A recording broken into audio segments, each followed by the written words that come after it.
Friends, welcome to window to. ഞാൻ Raghunandanan M P. Kerala PSCയുടെ ഇപ്പോൾ തിരുവനന്തപുരത്തെ എക്സാം കഴിഞ്ഞു, കൊല്ലത്തിൻ്റെ എക്സാം കഴിഞ്ഞു. അപ്പം നമ്മുടെ LDCയുടെ ചോദ്യപേപ്പറുകൾ നമ്മൾ സബ്ജക്റ്റ് വൈസായിട്ട് ഓരോ ചോദ്യവും എടുത്ത് ചെയ്യുകയാണ്. ഓരോ ചോദ്യവും അതുമായി ബന്ധപ്പെട്ടത്. ഇന്ന് സ്ഥിതികോർജം, ഗതികോർജം. നിങ്ങൾ ഈ ക്ലാസ് മുഴുവൻ കാണുക. ഞാൻ ഗ്യാരണ്ടി തരാം, ഇതിൽ നിന്നുള്ള ഒരു മാർക്ക് നിങ്ങൾക്ക് നഷ്ടപ്പെടില്ല. നിങ്ങൾക്ക് ഫിസിക്സ് ഒന്നും അറിയില്ലെങ്കിൽ പോലും ഓക്കെ, അത്യാവശ്യം കൂട്ടാനും ഗുണിക്കാനും അറിഞ്ഞാൽ മതി ഈ കണക്കുകളൊക്കെ തന്നെ ചെയ്യാൻ.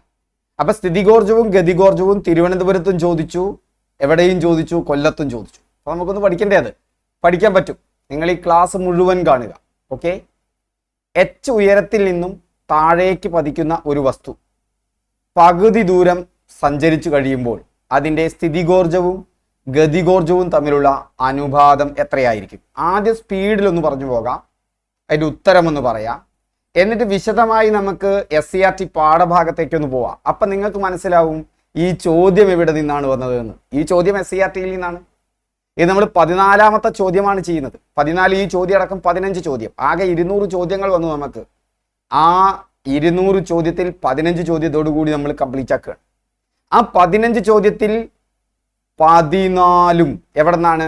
ഒന്നില്ലെങ്കിൽ SCRT ബുക്കിൽ നിന്ന്, അതല്ലെങ്കിൽ പ്രീവിയസ് ഇയർ ക്വസ്റ്റ്യൻസിൽ നിന്ന്.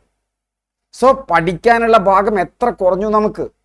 വെറുതെ കുറേ വാരി വലിച്ച് പഠിക്കേണ്ട ആവശ്യമില്ല. 15 മാർക്കിൽ 14 എന്ന് പറഞ്ഞാൽ മോശമാണോ? അപ്പം 100 മാർക്കിൽ അത് എത്രയായി? 100 മാർക്കിൽ എന്ന് പറഞ്ഞു കഴിഞ്ഞാൽ 90 മാർക്ക് തന്നെ അപ്പം 84ആയി, ഈ റേഷ്യോ വെച്ച് പോവുകയാണെങ്കിൽ. ഓക്കെ, അപ്പോൾ അത്രയും മാർക്കൊക്കെ നമുക്ക് ധാരാളമാണല്ലോ. അപ്പോൾ പഠിച്ച് തുറപ്പിക്കാനും പറ്റും.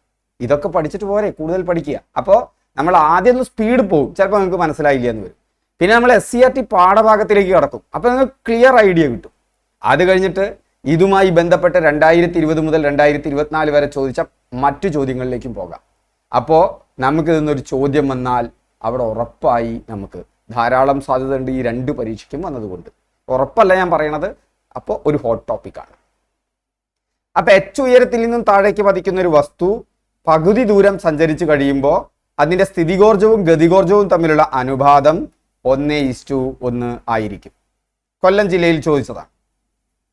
അപ്പൊ വസ്തു H ഉയരത്തിൽ നിന്നാണല്ലോ വീഴുന്നത്, താഴേക്ക് പതിക്കുന്നത്. അതായത് ഈ വസ്തു എന്ത് ചെയ്യാണ്? H ഉയരത്തിൽ നിന്ന് താഴേക്ക് പതിക്കുകയാണ്. ഇതാണ് തറ. ഇവിടെ നിന്നാണ് ഈ വസ്തു താഴേക്ക് പതിക്കുന്നത്. ഓക്കെ, എപ്പോഴും അതിൻ്റെ ആകെ ഊർജം എന്ന് പറഞ്ഞാൽ, ഒരു ചലിച്ചു കൊണ്ടിരിക്കുന്ന ഒരു വസ്തുവിൻ്റെ ആകെ ഊർജം എന്ന് പറയുന്നത് അതിൻ്റെ സ്ഥിതികോർജവും ഗതികോർജവും ചേർന്നതായിരിക്കും. സ്റ്റാറ്റിക് എനർജിയും കൈനറ്റിക് എനർജിയും ചേർന്നതായിരിക്കും.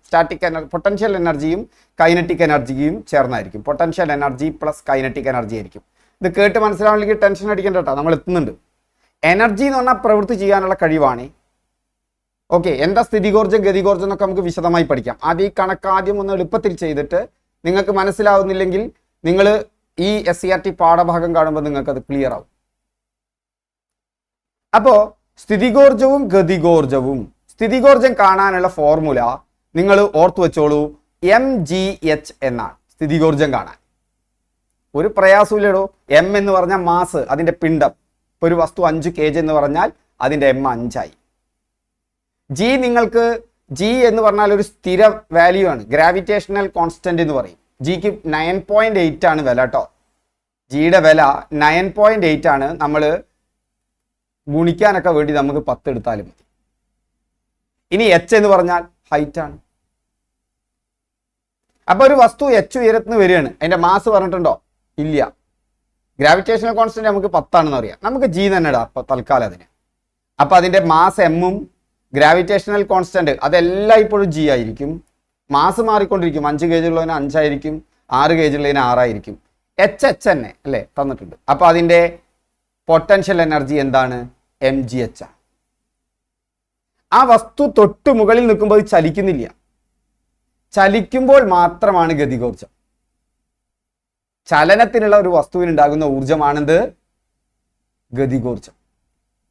ഇപ്പോൾ ഒരു ബസ് മൂവ് ചെയ്തുകൊണ്ടിരിക്കുകയാണെന്ന് വെച്ചാൽ ബസ്സിന് ഗതികോർജമുണ്ട്. ബസ് നിൽക്കുകയാണെങ്കിലോ അതിന് സ്ഥിതികോർജം ഉണ്ട്. ഒരണക്കെട്ടിൽ വെള്ളം കെട്ടി നിൽക്കുമ്പോൾ അതിന് സ്ഥിതികോർജമുണ്ട്. വയനാട്ടിൽ എന്തുണ്ടായി? ആ മലയിടുക്കിലൊക്കെ വെള്ളം കെട്ടി നിന്നു. അതിന് സ്ഥിതികോർജമുണ്ട്. ആ സ്ഥിതികോർജമാണ് ഇങ്ങോട്ട് ചലിച്ച് ആ മണ്ണ് പാറ അതൊക്കെ സ്ഥിതികോർജമായിട്ട് അവിടെ നിൽക്കുക. ഊർജം എന്ന് പറഞ്ഞാൽ പ്രവൃത്തി ചെയ്യാനുള്ള കഴിവാ അല്ലേ? മുകളിലുള്ള ഒരു തേങ്ങ ഇങ്ങനെ തെങ്ങിന്റെ മുകളിൽ നിൽക്കുക, അതിന് സ്ഥിതികോർജം ഉണ്ട്. ആ ഞെട്ടറ്റാൽ അത് താഴത്തേക്ക് വീഴും, ഗതികോർജമാണ്. അത് മണ്ടയ്ക്ക് കൊണ്ടാ മണ്ട പൊടിയും. ഇതന്നെയാണ് വയനാട്ടിൽ നടന്നത് അല്ലേ? വലിയ ബുദ്ധിമുട്ടുണ്ടായ കാര്യമാണ്. ആ സ്ഥിതികോർജം ഗതികോർജമായിട്ട് മാറി. അപ്പൊ അണക്കെട്ടിലുള്ള വെള്ളത്തിന് സ്ഥിതികോർജമാണ്, കാരണം കെട്ടി നിൽക്കുക. അത് പെൻസ്റ്റോക്കിലൂടെ ഒഴുകുമ്പോൾ അത് ഗതികോർജമായിട്ട് മാറി. ക്ലിയർ? അപ്പോ നിൽക്കുമ്പോൾ സ്ഥിതികോർജ, ഇനി അത് താഴത്തേക്ക് പതിക്കുമ്പോഴോ അതിന്റെ കുറച്ച് സ്ഥിതികോർജം ഇങ്ങനെ ഗതികോർജമായിട്ട് മാറിക്കൊണ്ടിരിക്കും. അങ്ങനെ പകുതി എത്തി. ഇപ്പൊ എന്തായി സ്ഥിതികോർജം? പകുതി എത്തിയപ്പോ ഹൈറ്റ് കുറഞ്ഞു. പകുതി എത്തി എന്ന് പറഞ്ഞാൽ ഇവിടെ h/2 ആയി. h/2 പകുതി എത്തി എന്ന് പറഞ്ഞു കഴിഞ്ഞാൽ h/2 സഞ്ചരിച്ചു. ഇനി ബാലൻസ് h/2 ഉണ്ട്. അപ്പൊ ഇവിടെ എത്തുമ്പോ അതിന്റെ സ്ഥിതികോർജം എത്രയാണ്? mgh/2. h മാറി h/2 ആയി മാറിയില്ലേ?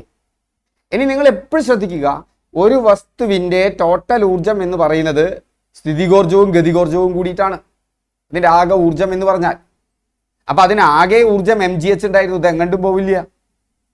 ഈ mgh ഇപ്പോ mghന്റെ പകുതിയായി മാറി അല്ലെ? mgh/2 എന്ന് പറഞ്ഞാൽ mgh/2 ആണ്. mghന്റെ പകുതിയായിട്ട് മാറി. അപ്പൊ പകുതി എന്തായിട്ട് മാറി? പകുതി കൈനറ്റിക് എനർജി ആയിട്ട് മാറി, mgh/2. അപ്പോ ഇത് പകുതി എത്തുമ്പോ അതിന്റെ സ്ഥിതികോർജം എത്രയാണ്? mgh/2 ആണ്. അതിന്റെ ഗതികോർജവും എത്ര തന്നെയാണ്? mgh2 ആണ്. രണ്ട് വിലകൾ ഒരേ വിലകളാണെങ്കിൽ അവ തമ്മിലുള്ള അംശബന്ധം എത്രയാണ്? 1:1. ഇതാണ് അവിടെ ഉത്തരം. മനസ്സിലായിട്ടില്ലെങ്കിൽ നമ്മൾ ഇനിയും വിശദീകരിക്കുമ്പോൾ നിങ്ങൾക്ക് മനസ്സിലാവും. ഓക്കെ, ഇപ്പൊ പകുതി സഞ്ചരിക്കുമ്പോഴാണ്. നമുക്ക് തിരിച്ചു പോകാം. ഇപ്പൊ ഊർജ സംരക്ഷണ നിയമം അനുസരിച്ച് ഒരു വസ്തുവിന്റെ തുടക്കത്തിലുള്ള ആകെ ഊർജം സമം തന്നെയായിരിക്കും പകുതി ദൂരം സഞ്ചരിച്ച ശേഷമുള്ള ആകെ ഊർജവും. തുടക്കത്തിലുള്ള ഊർജം തന്നെയാണ്. തുടക്കത്തിലുള്ള ഊർജം എന്ന് പറഞ്ഞാൽ കൈനറ്റിക് എനർജിയും പൊട്ടൻഷ്യൽ എനർജിയും കൂടിയിട്ടാണ്. പക്ഷെ ആ വസ്തു തുടക്കത്തിൽ ചലിക്കുന്നില്ല. അപ്പൊ അവിടെ കൈനറ്റിക് എനർജി 0 ആണ്. അവിടുത്തെ പൊട്ടൻഷ്യൽ എനർജി എന്താണ്? mgh ആണ്. പകുതി ദൂരം കഴിഞ്ഞു കഴിഞ്ഞാൽ ഇനി പകുതി ദൂരം കൂടിയേ ഉള്ളൂ, h/2 ഉള്ളൂ. അപ്പൊ അതിന്റെ പൊട്ടൻഷ്യൽ എനർജി mgh/2 ആയി മാറി, mgh/2 ആയി മാറി. ബാലൻസ് എന്താണ്? കൈനറ്റിക് എനർജി ആയിട്ട് മാറി. അപ്പൊ കൈനറ്റിക് എനർജിയും അവിടെ mgh/2 ആണ്. രണ്ടും തുല്യമായി പകുതി ദൂരമാകുമ്പോൾ. ഇപ്പൊ 1:1 ആണ്. അപ്പൊ ഒരു വസ്തു പകുതി ദൂരമായി കഴിയുമ്പോൾ അതിന്റെ സ്ഥിതികോർജവും ഗതികോർജവും തുല്യമായിരിക്കും. ഓക്കെ, അതാണ് ഇവിടെ ചോദിച്ച ചോദ്യം. ഇത് SCERT ബുക്കിൽ വളരെ വിശദമായി പറയുന്നുണ്ട്. നമുക്ക് അവിടേക്ക് എത്താം. അതിന് മുമ്പ് തിരുവനന്തപുരത്ത് ഒരു ചോദ്യം നോക്കാം. 1 മീറ്റർ ഉയരത്തിലുള്ള മേശപ്പുറത്ത് സ്ഥിതി ചെയ്യുന്ന 0.2 kg മാസുള്ള ഒരു ബോക്സിന്റെ സ്ഥിതികോർജം എന്തായിരിക്കും? അവിടെ G 10 m/s² എടുത്തോളാൻ പറഞ്ഞിട്ടുണ്ട് കേട്ടോ. ഇതിന്റെ ത്വരണമാണ് അവിടെ G എന്ന് പറഞ്ഞാൽ കാണിക്കുന്നത്. അതിനെക്കുറിച്ചൊക്കെ പിന്നീട് നമുക്ക് പറയാം ആ ചോദ്യം വരുമ്പോൾ. ഇപ്പൊ നിങ്ങൾ G എന്ന് പറഞ്ഞാൽ 10 ആണെന്ന് ഓർത്തു വെച്ചാൽ മതി. അതിന്റെ യൂണിറ്റ് m/s² ആണ്. ഓക്കെ, ഇതൊക്കെ എന്താന്ന് പറഞ്ഞു കഴിഞ്ഞാൽ റേറ്റ് ഓഫ് ചേഞ്ച്, റേറ്റ് ആണ്. റേറ്റ് കിട്ടണമെങ്കിൽ നമുക്ക് ഒന്നിനെ ഹരിക്കണ്ടേ? 10 സാരിയുടെ വില 20 റുപ്യ. അപ്പൊ ഒരു സാരിയുടെ വില 20/10 ഒരു റേറ്റ് ആണ്. അതുപോലെ തന്നെ ഈ ത്വരണം, വേഗത എന്നൊക്കെ പറയുന്നത് ഒരു റേറ്റ് ആണ്. 40 കിലോമീറ്റർ ആണ് നിങ്ങൾ ബൈക്ക് ഓടിക്കുന്നതെങ്കിൽ 1 മണിക്കൂറിൽ നിങ്ങൾ എത്ര കിലോമീറ്റർ പോകുന്നു? 40 കിലോമീറ്റർ പോകുന്നു. km/h ഒരു റേറ്റ് ആണ്. നമുക്ക് ഇവിടേക്ക് എത്താം. അപ്പൊ mgh ആണ് സ്ഥിതികോർജം കാണാനുള്ള ഫോർമുല. മറക്കണ്ടേ, mgh. m എന്ന് പറഞ്ഞാൽ പിണ്ഡം, മാസ് തന്നിട്ടുണ്ടോ? ഉണ്ട്, 0.2. ആ എമ്മിന് പകരം 0.2 കൊടുക്കടോ. G ഉണ്ടോ? G ഇതാ 10 എന്ന് കൂട്ടിക്കോളാൻ പറഞ്ഞിട്ടുണ്ട്. ശരിക്കും ജിയുടെ വില എത്രയാ? 9.8 m/s² ആണ്. പക്ഷെ നമുക്ക് ഗുണിക്കാനുള്ള എളുപ്പത്തിന് നമുക്ക് 10 എന്ന് എടുക്കാം. ഇനി h എത്രയാ? 1 മീറ്റർ ഉയരത്തിലാണ്. അപ്പൊ h കിട്ടി 1. 0.2നെ 10 കൊണ്ട് ഗുണിച്ചാൽ ഒരു ദശാംശ സ്ഥാനമായിട്ട് നീങ്ങും. നിങ്ങൾക്ക് അറിഞ്ഞൂടെ? 0.2 ഓരോ 0-നും ഒരു ദശാംശ സ്ഥാനം നീങ്ങും. അപ്പുറത്തേക്ക് ചാടി, അപ്പൊ 2 ആയി മാറി. അപ്പൊ എന്തായിരിക്കും? 2 ജൂൾ. ഊർജത്തിന്റെ യൂണിറ്റും അവിടെ കിട്ടി, ജൂൾ ആണ്. കണ്ട, രണ്ടും ഒരേ ഭാഗത്ത് വന്ന ചോദ്യമാണ്. ചെറിയൊരു ഭാഗത്ത് വന്ന ചോദ്യമാണ് രണ്ടും. തിരുവനന്തപുരത്തും ചോദിച്ചു, കൊല്ലത്തും ചോദിച്ചു. മാറല്ലേ? കട്ടിയല്ലേ, നമുക്ക് വിശദമായി പഠിക്കാം. നമുക്ക് ഇതിന്റെ വിശദീകരണത്തിലേക്ക് പോകാം. സ്ഥിതികോർജം കണക്കാക്കാനുള്ള സൂത്രവാക്യം അപ്പൊ എന്ത് കിട്ടി? m×g×h. ഇതാണ് സ്ഥിതികോർജം കണക്കാക്കാനുള്ള സൂത്രവാക്യം. അതിൽ m എന്ന് പറഞ്ഞാൽ വസ്തുവിന്റെ മാസ്, പിണ്ഡം, 2 kg 3 kg എന്നൊക്കെ പറയില്ലേ, അതന്നെ. g എന്ന് പറഞ്ഞാൽ നിങ്ങൾ പഠിച്ചു 9.8 m/s² ആണ്, ആക്സിലറേഷൻ ആണ്, അത് ത്വരണമാണ്. അത്ര ആലോചിച്ചാൽ മതി. അത് ജീനെ 10 ആക്കിയും നമുക്ക് എടുക്കാം. 9.8 ആണ് കറക്റ്റ് ആയിട്ട്. h എന്ന് പറഞ്ഞാൽ ആ വസ്തു എത്ര ഉയരത്തിലാണ് സ്ഥിതി ചെയ്യുന്നത്. ആ ഫോർമുലയെ കുറിച്ച് ഒരു ധാരണ ഉണ്ടായല്ലോ. അപ്പൊ ഇവിടെ 0.2, 10, 1 അതൊക്കെ കൂടി ഗുണിക്കുമ്പോൾ നമുക്ക് 2 ജൂൾ എന്ന് കിട്ടി. അതിനാൽ ബോക്സിന്റെ സ്ഥിതികോർജം എത്രയാണ്? 2 ജൂളാണ്. ഇനി നമുക്ക് SCERT ബുക്കിലേക്ക് ഒന്ന് പോയി നോക്കാം. എന്താ സ്ഥിതികോർജം? നമുക്കൊരു വസ്തുവിനെ ഉയർത്തണം എന്ന് പറയാം. ഒരു കുട്ടി ഇപ്പോൾ ഒരു വസ്തുവിനെ ഉയർത്തുന്നത് കണ്ടില്ലേ? ആ വസ്തുവിനെ ഉയർത്തുമ്പോൾ ഒരു പ്രവൃത്തിയാണ് ചെയ്യുന്നത്.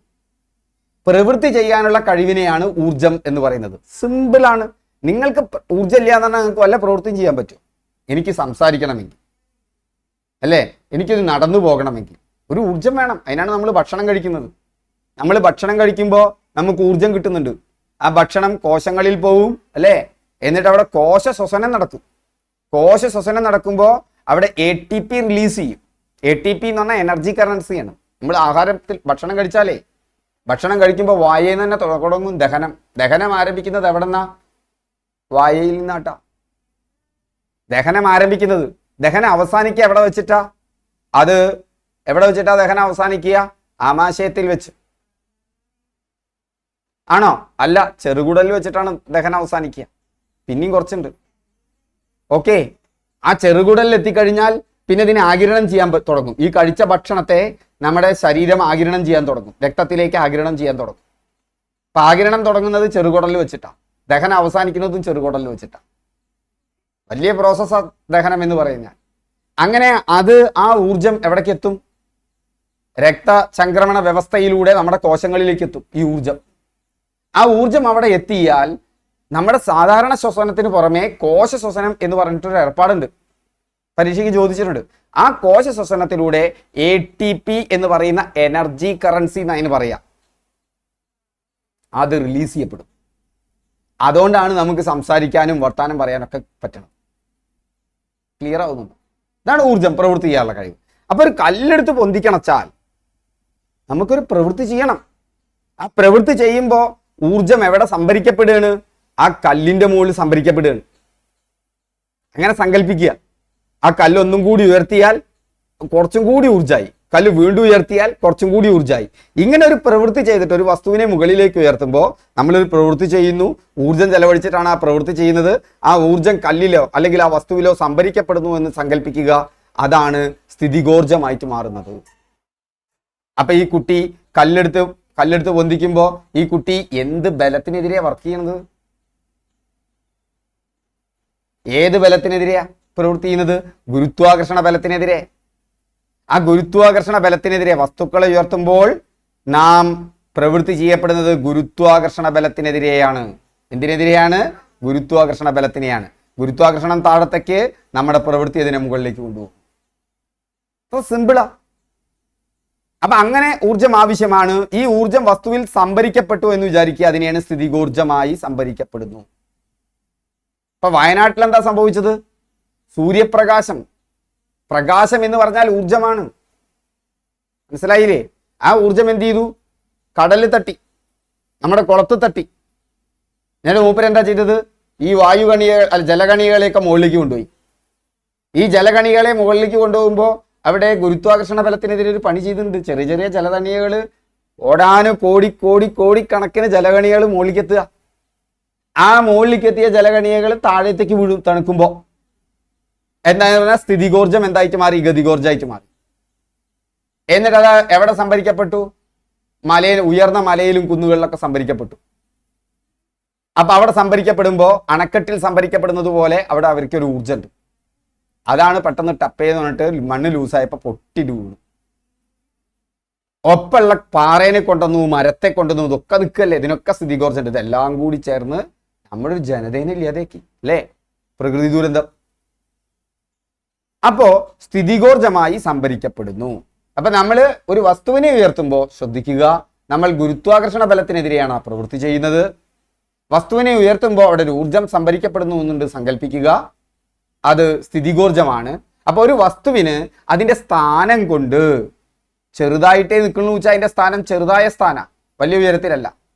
വലുതാകുമ്പോൾ വലിയ ഉയരത്തിലാണ്. അതിന്റെ സ്ഥാനം കൊണ്ട് അതിന് ലഭിക്കുന്ന ഊർജമാണ് സ്ഥിതികോർജം. എന്നാൽ അത് ചലിക്കുമ്പോൾ ലഭിക്കുന്ന ഊർജമാണ് ഗതികോർജം. ഒരു വസ്തു മുകളിൽ ഒരു സ്ഥലത്തിരിക്കുകയാണ് എന്നുണ്ടെങ്കിൽ അതിന് ഗതികോർജമില്ല, സ്ഥിതികോർജ. പക്ഷെ അത് താഴത്തേക്ക് വീഴാൻ തുടങ്ങുമ്പോൾ അതിന്റെ സ്ഥിതികോർജം മെല്ലെ മെല്ലെ ഗതികോർജമായിട്ട് കൺവേർട്ട് ചെയ്യപ്പെടും. ഓക്കെ, ഇതാണ് സംഭവിക്കുന്നത്.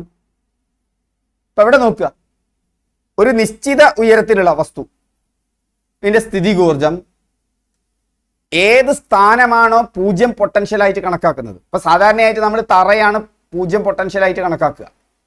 ഇപ്പൊ തറയിലൊരു വസ്തു വെച്ചിരിക്കുകയാണ് എന്നുണ്ടെങ്കിൽ അതിന്റെ ഉയരം എത്രയാണ്?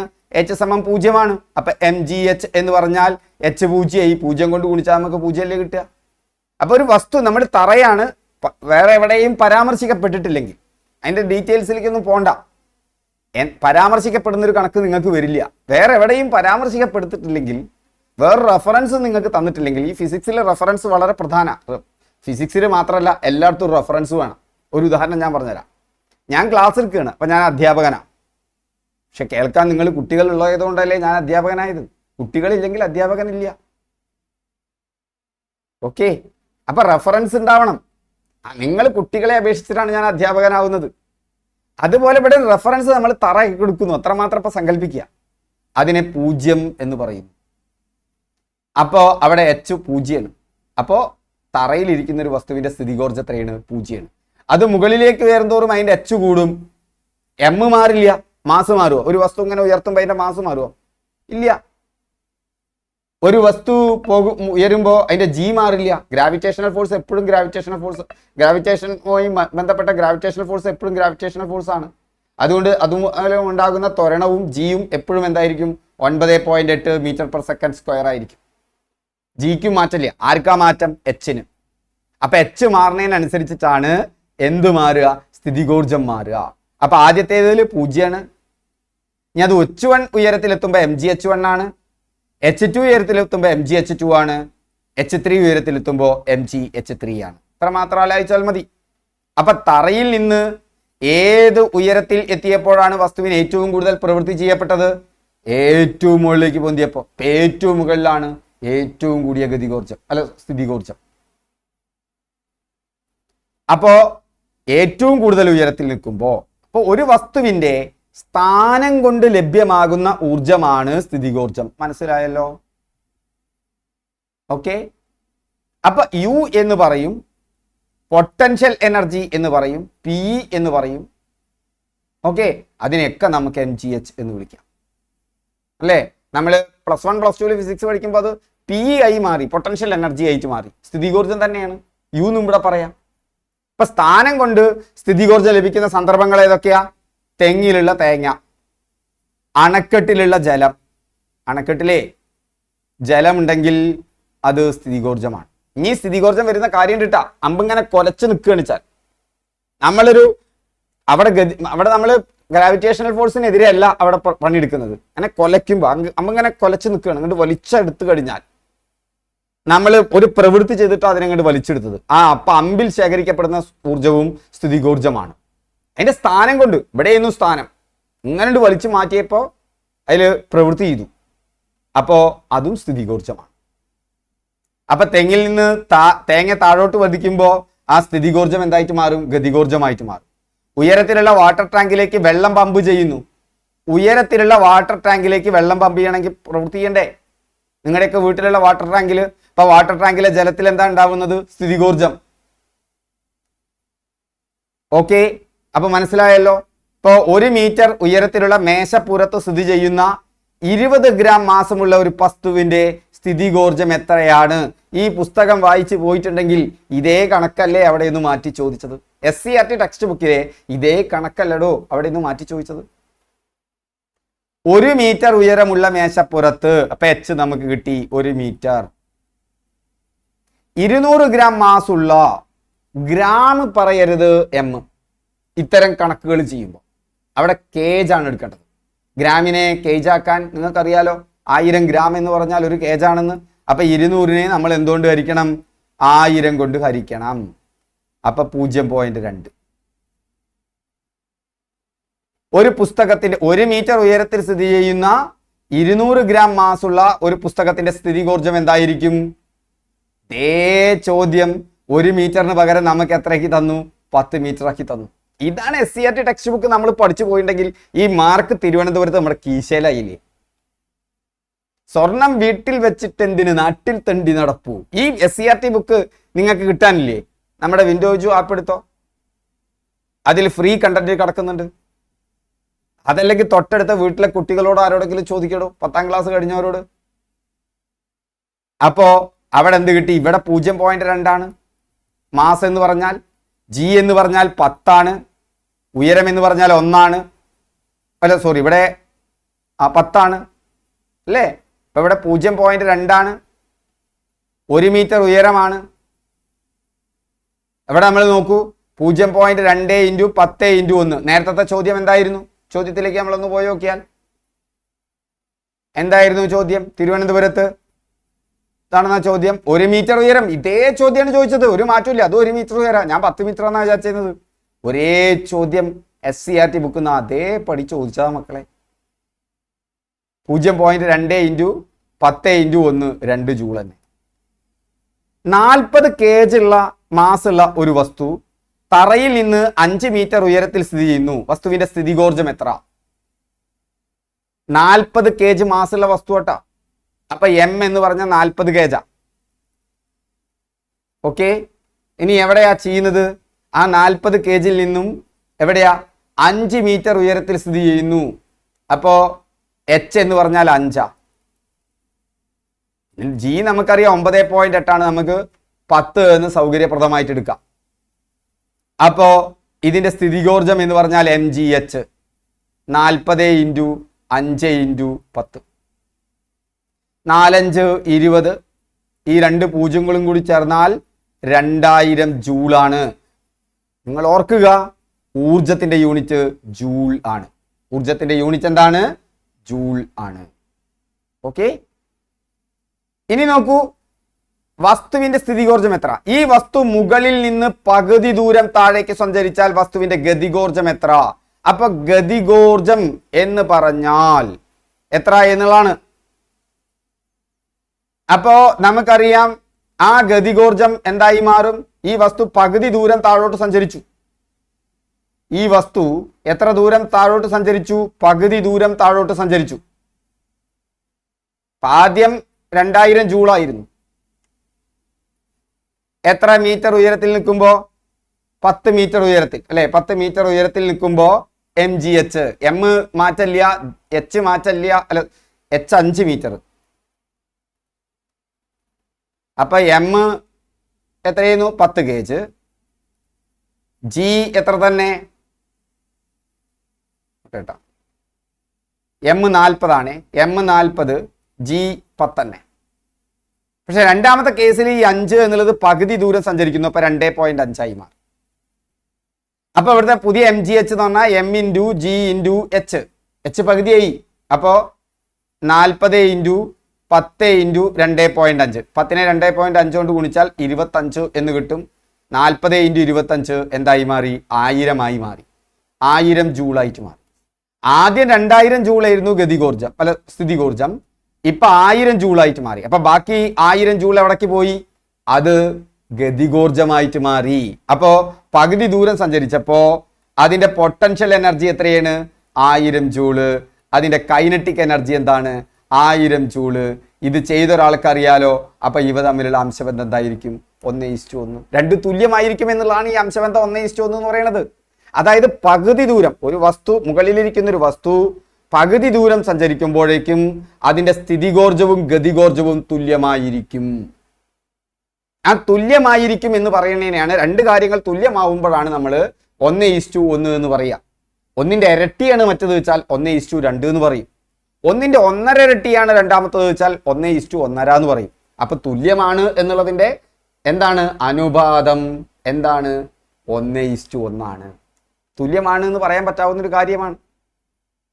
എന്താ അനുപാതം എന്ന് പറഞ്ഞാൽ? അനുപാതം എന്ന് പറഞ്ഞാൽ ഒന്നുമല്ലടോ. അനുപാതം എന്ന് പറയുന്നത് A:B എന്ന് പറഞ്ഞാൽ A/B. ഇതിനെ മറ്റൊരു രീതിയിൽ എഴുതുന്നതാണ്. അതായത് നിങ്ങൾക്ക് എത്ര നിങ്ങളടുത്ത് എത്ര എന്താ പറയാ, നിങ്ങൾ പഠിക്കുന്ന സമയം 5 മണിക്കൂർ, നിങ്ങളുടെ സുഹൃത്ത് പഠിക്കുന്ന സമയവും 5 മണിക്കൂർ. ഇപ്പൊ രണ്ടാളും പഠിക്കുന്നത് ഒരേ സമയമല്ലേ? അപ്പൊ നിങ്ങളുടെ പഠനം 1:1. അതേസമയം നിങ്ങൾ 8 മണിക്കൂർ പഠിക്കുന്നു, സുഹൃത്ത് 4 മണിക്കൂർ പഠിക്കുന്നു. അപ്പൊ നിങ്ങൾ നിങ്ങളുടെ സുഹൃത്തിനേക്കാൾ ഇരട്ടി മണിക്കൂർ പഠിക്കുന്നു. നിങ്ങളുടെ സുഹൃത്ത് 1 മണിക്കൂർ പഠിക്കുമ്പോൾ നിങ്ങൾ 2 മണിക്കൂർ പഠിക്കുന്നു. ഇതിനെയാണ് അനുപാതം. ആ 8/4 എടുത്താൽ നമുക്കറിയാം 2 4 8, 1 4 4. ഈ A/B ആണ്. ഇവിടെ നമുക്കറിയാം പകുതി ദൂരം എത്തുമ്പോൾ നിങ്ങൾ എന്തോ നോക്കുമ്പോൾ പൊട്ടൻഷ്യൽ എനർജിയും കൈനറ്റിക് എനർജിയും തുല്യമാണ്. ഇപ്പൊ പൊട്ടൻഷ്യൽ എനർജി A ആണെങ്കിൽ കൈനറ്റിക് എനർജിയും A ആണ്. അപ്പൊ 1/1 ആണ്. അതുകൊണ്ട് റേഷ്യോ 1:1 എന്ന് അനുപാതം കൺസെപ്റ്റ് വെച്ച് പഠിച്ചിട്ടുണ്ടെങ്കിൽ നിങ്ങൾക്ക് മറുപടി കിട്ടി. എപ്പോഴും കൺസെപ്റ്റ് വെച്ച് പഠിക്കുക. കാര്യങ്ങൾ എളുപ്പമാണ്, രസകരവുമാണ്. ഓക്കെ, നമുക്ക് താഴത്തേക്ക് പോവാം. അപ്പൊ ഫിസിക്സ് എന്നൊക്കെ പറഞ്ഞാൽ ഈസിയാണ്, നമ്മൾ അതിന്റെ അർത്ഥം മനസ്സിലാക്കി പഠിക്കണമെന്നേ ഉള്ളൂ. അപ്പൊ പകുതി ദൂരം താഴത്തേക്ക് പോകുമ്പോ സ്ഥിതികോർജം പകുതിയാകും. അപ്പോ ഊർജ സംരക്ഷണം അനുസരിച്ച് ആകെ ഊർജം സ്ഥിരമായിരിക്കും. അതുകൊണ്ട് ഗതികോർജവും എവിടെയായിരിക്കും? 1000 ആയിരിക്കും. രണ്ടും തുല്യമായിരിക്കും. അപ്പൊ ഇതാണ് സ്ഥിതികോർജം ഗതികോർജം എന്ന് പറയുന്നത്. ഇപ്പൊ തറ നിരപ്പിൽ നിന്ന് 6 മീറ്റർ ഉയരത്തിലുള്ള 1 kg മാസുള്ള ഒരു വസ്തുവിന്റെ സ്ഥിതികോർജം കണക്കാക്കാൻ പറഞ്ഞാൽ ഫോർമുല വരട്ടെ. എന്താ ഫോർമുല? mgh. പുസ്തകത്തിലുള്ള ചോദ്യ. m എത്രയാ? m1, മാസ് 1, g എത്രയാ? 10, h എത്രയാ? 6, 10 6 60 ജൂൾ. ആൻസർ ആയി. ഒരു വസ്തു അതിന്റെ സ്ഥാനം അല്ലെങ്കിൽ അവസ്ഥ മൂലം സംഭരിച്ചു വെച്ചിരിക്കുന്ന ഊർജമാണ് സ്ഥിതികോർജം. ഒരു വസ്തുവിന് അതിന്റെ സ്ഥാനം കൊണ്ടോ പൊസിഷൻ ഓർ അതിന്റെ കോൺഫിഗറേഷൻ എന്ന് പറയും. ഒരു അമ്പ് അതിന്റെ സ്ഥാനം കൊണ്ടാണ്, അല്ല അവസ്ഥ കൊണ്ടാണ്. ഒരു ഇങ്ങനെ കൊലച്ചിരിക്കുന്ന അമ്പ് എന്ന് പറയുന്നത് അതിന്റെ അവസ്ഥ കൊണ്ടാണ്. നീട്ടി വലിച്ചിരിക്കുന്ന റബ്ബർ ബാൻഡ് ആ വലിച്ചിരിക്കുന്ന അവസ്ഥയിലാണ്, അല്ലേ? നീട്ടിയാണ്ട് വലിച്ചാണ്ട് വിട്ടാൽ കയ്യിൻ്റെ മുകളിൽ വന്നിട്ട് അടിക്കും. നല്ല വേദന ഉണ്ടാവും, അല്ലേ? നല്ല കട്ടിയുള്ളൊരു റബ്ബർ ബാൻഡ് ആണെങ്കിൽ. നമ്മൾ ചെറുപ്പത്തിൽ ചെയ്തു നോക്കിയിട്ടില്ലേ? സ്വന്തം സുഹൃത്തുക്കളെ കളിപ്പിച്ചു നോക്കിയിട്ടില്ലേ? സംഭവത്തിന് പറയുന്ന പേരാടോ ഇങ്ങനെ വലിച്ചാൽ നിങ്ങൾക്കറിയാം ഒരു ഊർജ്ജം ഉണ്ടാവുന്നു. അത് അവിടെ പോയാൽ വേദന ഉണ്ടാവും എന്നറിയാം. ഇങ്ങനെ വലിച്ചിരിക്കുമ്പോഴുള്ള ആ ഊർജ്ജത്തെയാണ് സ്ഥിതികോർജം. അത് അതിന്റെ സ്ഥാനം കൊണ്ടാണ്. മുകളിലുള്ള തെങ്ങിന്റെ വീഴാനായ തെങ്ങിന്റെ താഴെ പോയിട്ട് മണ്ടച്ചു കൊടുക്കാറുണ്ട് ആരെങ്കിലും? നമ്മളിപ്പോൾ ഒരു കല്യാണത്തിനൊക്കെ പോയി, പണ്ടത്തെ കാലാണെങ്കിൽ പറമ്പിലൊക്കെ ആളുകൾ കൂട്ടം കൂടി വർത്താനം പറയും, അല്ലേ? ഇപ്പോഴല്ലേ ഹാളിലൊക്കെ ആയത്. അപ്പം എന്താ പറയുക, അവിടെ തേങ്ങ ഇട്ടാ മാറി നോളാൻ പറയും. നമ്മൾ മാറി നിൽക്കും ചെയ്യും. കാരണം നമുക്കറിയാം അതിന് എന്തിൻ്റെ ഊർജ്ജം ഉണ്ടെന്ന്. മണ്ടയ്ക്ക് വീണാൽ പൊളിയെന്നറിയും, അല്ലേ? തറയിലാണ് ഒരു തേങ്ങ താഴെ വീണ് കിടക്കുന്നത് വെച്ചാൽ നമ്മളതിനെ പേടിക്കാറുണ്ടോ? കാരണം അതിന് അതൊന്നും ചെയ്യാൻ പോകുന്നില്ല എന്ന് നമുക്കറിയാം. ക്ലിയർ ആവുന്നുണ്ടല്ലോ? അപ്പോൾ ഒരു ഉദാഹരണത്തിന്, ഒരു പന്ത് നിലത്ത് നിന്ന് ഉയരത്തിൽ പിടിച്ചാൽ അതിന് സ്ഥിതികോർജമുണ്ട്. ഈ പന്ത് താഴേക്ക് വീഴാൻ അനുവദിച്ചാൽ ഈ സ്ഥിതികോർജം ചലനോർജമായിട്ട് മാറും. ഇത് ഗ്രാവിറ്റേഷൻ കൊണ്ടാണ്. ഭൂമിയുടെ ഗുരുത്വാകർഷണ ബലത്തിനെതിരെ ഒരു വസ്തുവിൽ ഉയർത്തപ്പെടുമ്പോൾ അതിൽ സംഭരിക്കപ്പെടുന്ന ഊർജമാണ് ഗുരുത്വാകർഷണ സ്ഥിതികോർജം. വസ്തുവിന്റെ പിണ്ഡം കൂടുതലും അത് ഉയർത്തുന്ന ഉയരം കൂടുതലുമാണെങ്കിൽ അതിന്റെ സ്ഥിതികോർജവും കൂടുതലായിരിക്കും. ഇപ്പൊ സ്ഥിതികോർജത്തെ സ്വാധീനിക്കുന്ന ഘടകങ്ങൾ mgh g കോൺസ്റ്റന്റ് ആയതുകൊണ്ട് അതിന് മാറ്റം വരാൻ പോകുന്നില്ല. മാസ് കൂടുന്തോറും ഈ ഗുണനഫലവും കൂടും. h കൂടുന്തോറും ഈ സ്ഥിതികോർജം കൂടും. അപ്പൊ മാസ് കൂടുമ്പോൾ സ്ഥിതികോർജം കൂടും. ഓക്കെ, ഉയരം കൂടുമ്പോൾ സ്ഥിതികോർജം കൂടും. അപ്പൊ സ്ഥിതികോർജത്തെ പ്രധാനമായും സ്വാധീനിക്കുന്ന ഘടകങ്ങൾ ഏതൊക്കെയാണ്? മാസും ഹൈറ്റുമാണ്. ഗ്രാവിറ്റിയുമുണ്ട്.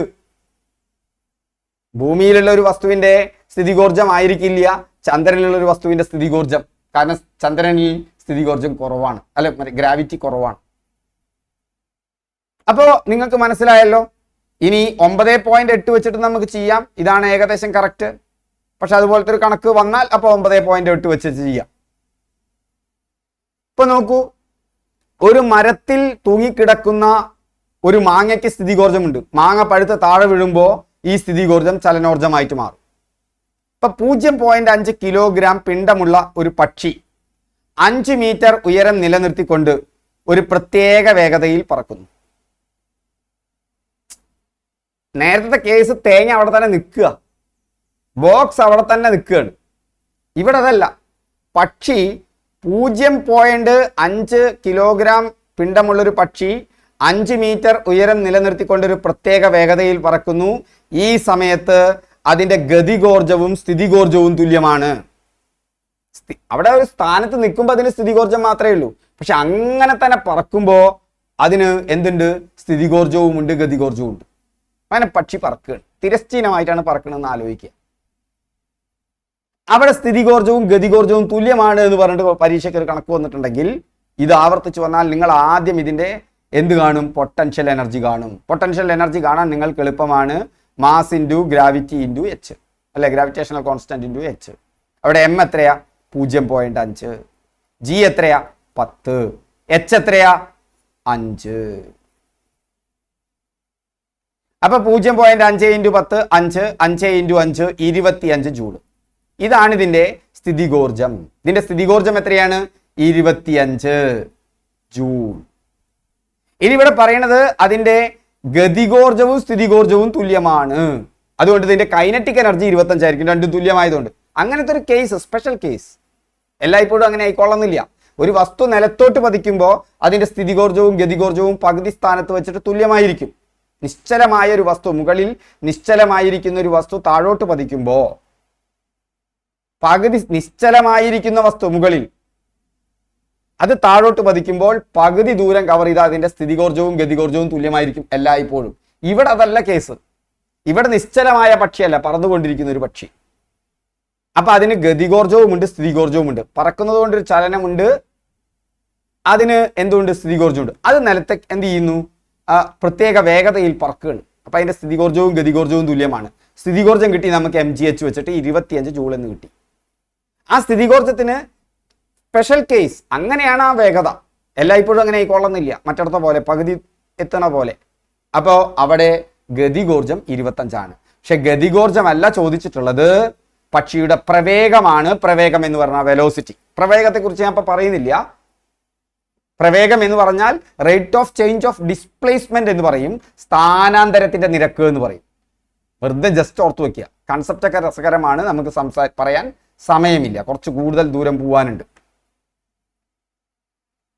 അപ്പൊ ഇവിടെ നിശ്ചിത ഉയരത്തിൽ പറക്കുന്നതിനാൽ നമുക്ക് mgh കിട്ടി.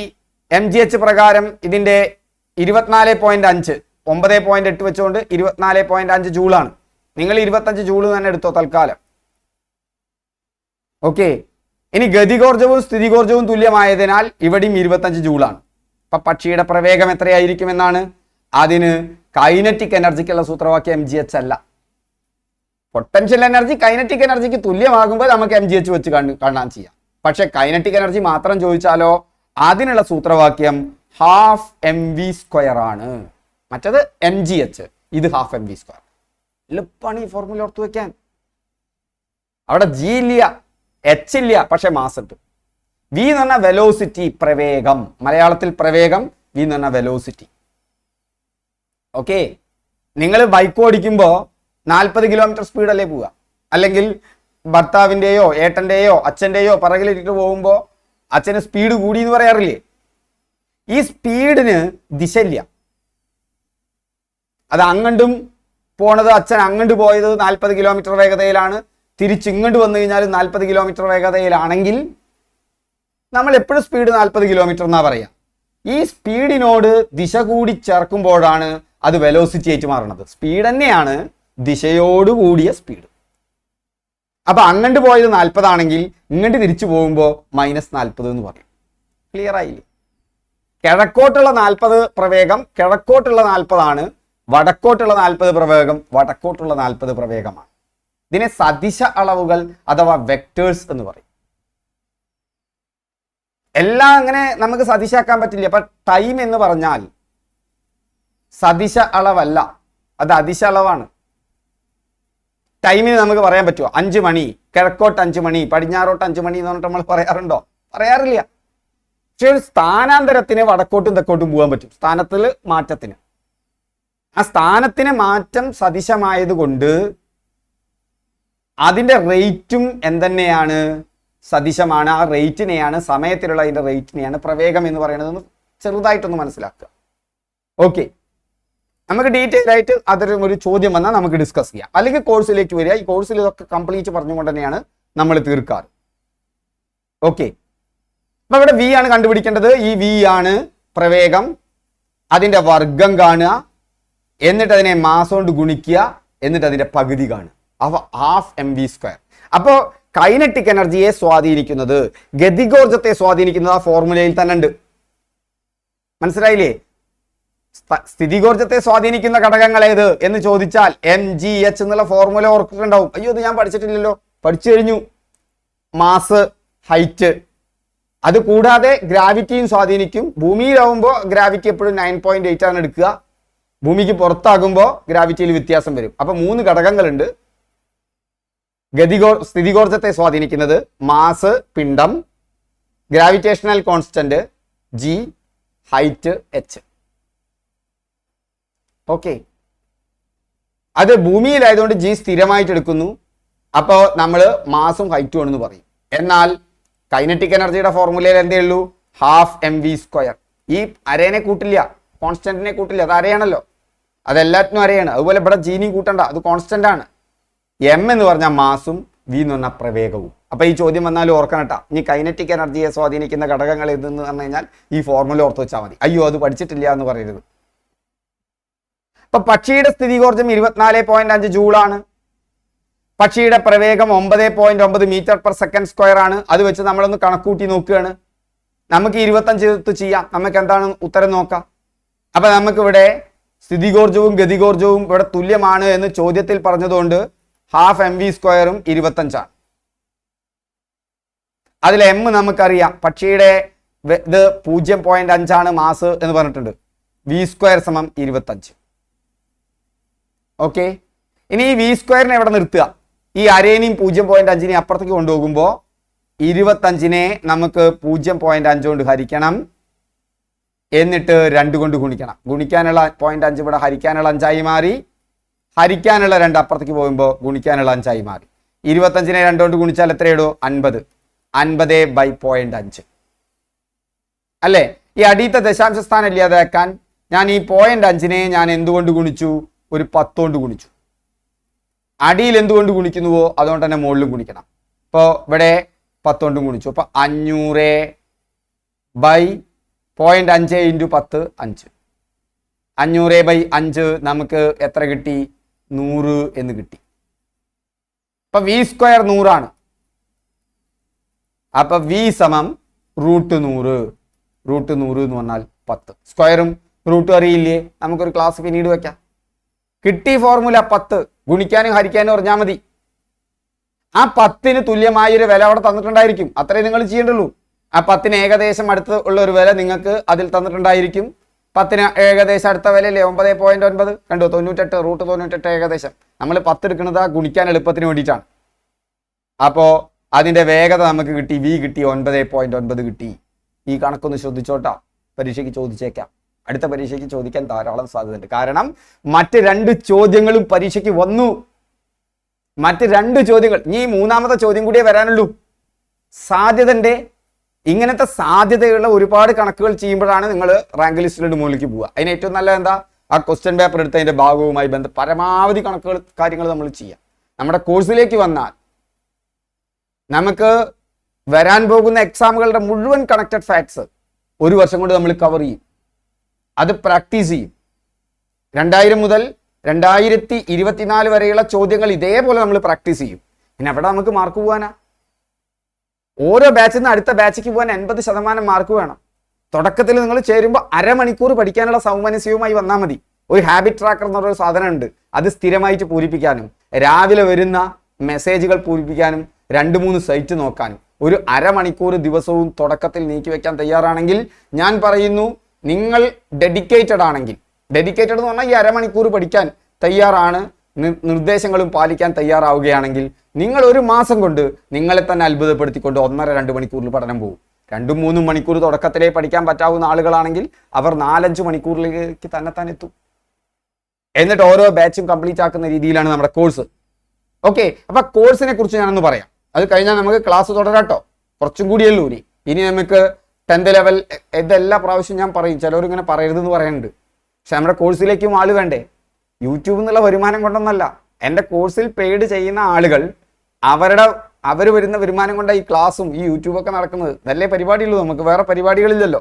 ഓക്കെ, അപ്പൊ നമുക്ക് നോക്കാം നമ്മുടെ കോഴ്സിന്റെ പ്രത്യേകത. ജസ്റ്റ് ഒന്ന് കേൾക്കൂ, എന്നിട്ട് നിങ്ങൾ തീരുമാനമെടുത്തോളൂ. എന്തായാലും ഒന്ന് കേൾക്കൂ, എന്നിട്ട് നമുക്ക് ക്ലാസ് തുടരാം. എന്തെല്ലാമാണ് നമ്മുടെ കോഴ്സിന്റെ പ്രത്യേകതകൾ?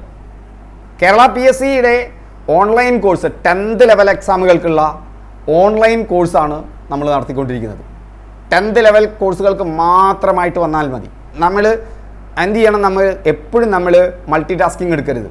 10th ലെവൽ പാസ്സായതിനു ശേഷം നമുക്ക് ഇനി +2 ലെവൽ ചെയ്യാന്ന്, അത് കഴിഞ്ഞ് ഡിഗ്രി ലെവൽ ചെയ്യാന്ന്. അപ്പോൾ അതൊക്കെ നിങ്ങൾക്ക് വേണമെങ്കിൽ വേറെ പഠിക്കാം. നമ്മളിവിടെ 10th ലെവൽ മാത്രമേ ഉള്ളൂ, അതിനപ്പുറത്തേക്കും ഇല്ല, അതൊരു കുറവും ഇല്ല കൂടുതലും ഇല്ല എന്ന് അർത്ഥം. ഓക്കെ, അത് ക്ലിയർ ആയല്ലോ. അങ്ങനെ ആ 10th ലെവൽ എക്സാം പഠിക്കുമ്പോൾ എന്തെല്ലാമാണ് നമ്മുടെ കംപ്ലീറ്റ് സിലബസ് നമ്മൾ കവർ ചെയ്യും, ഒരു സംശയവും വേണ്ട. 10th ലെവൽ എക്സാമുകൾക്കുള്ള കംപ്ലീറ്റ് സിലബസ്. ഓക്കെ, ഒരു ഗ്യാപ്പ് ഇതിലുണ്ടാവില്ല ഈ ഒരു വർഷം കൊണ്ട്. അതുകൊണ്ട് തന്നെ നിങ്ങൾക്ക് എല്ലാ ടോപ്പിക്സിലും നല്ല കോൺഫിഡൻസ് കിട്ടും.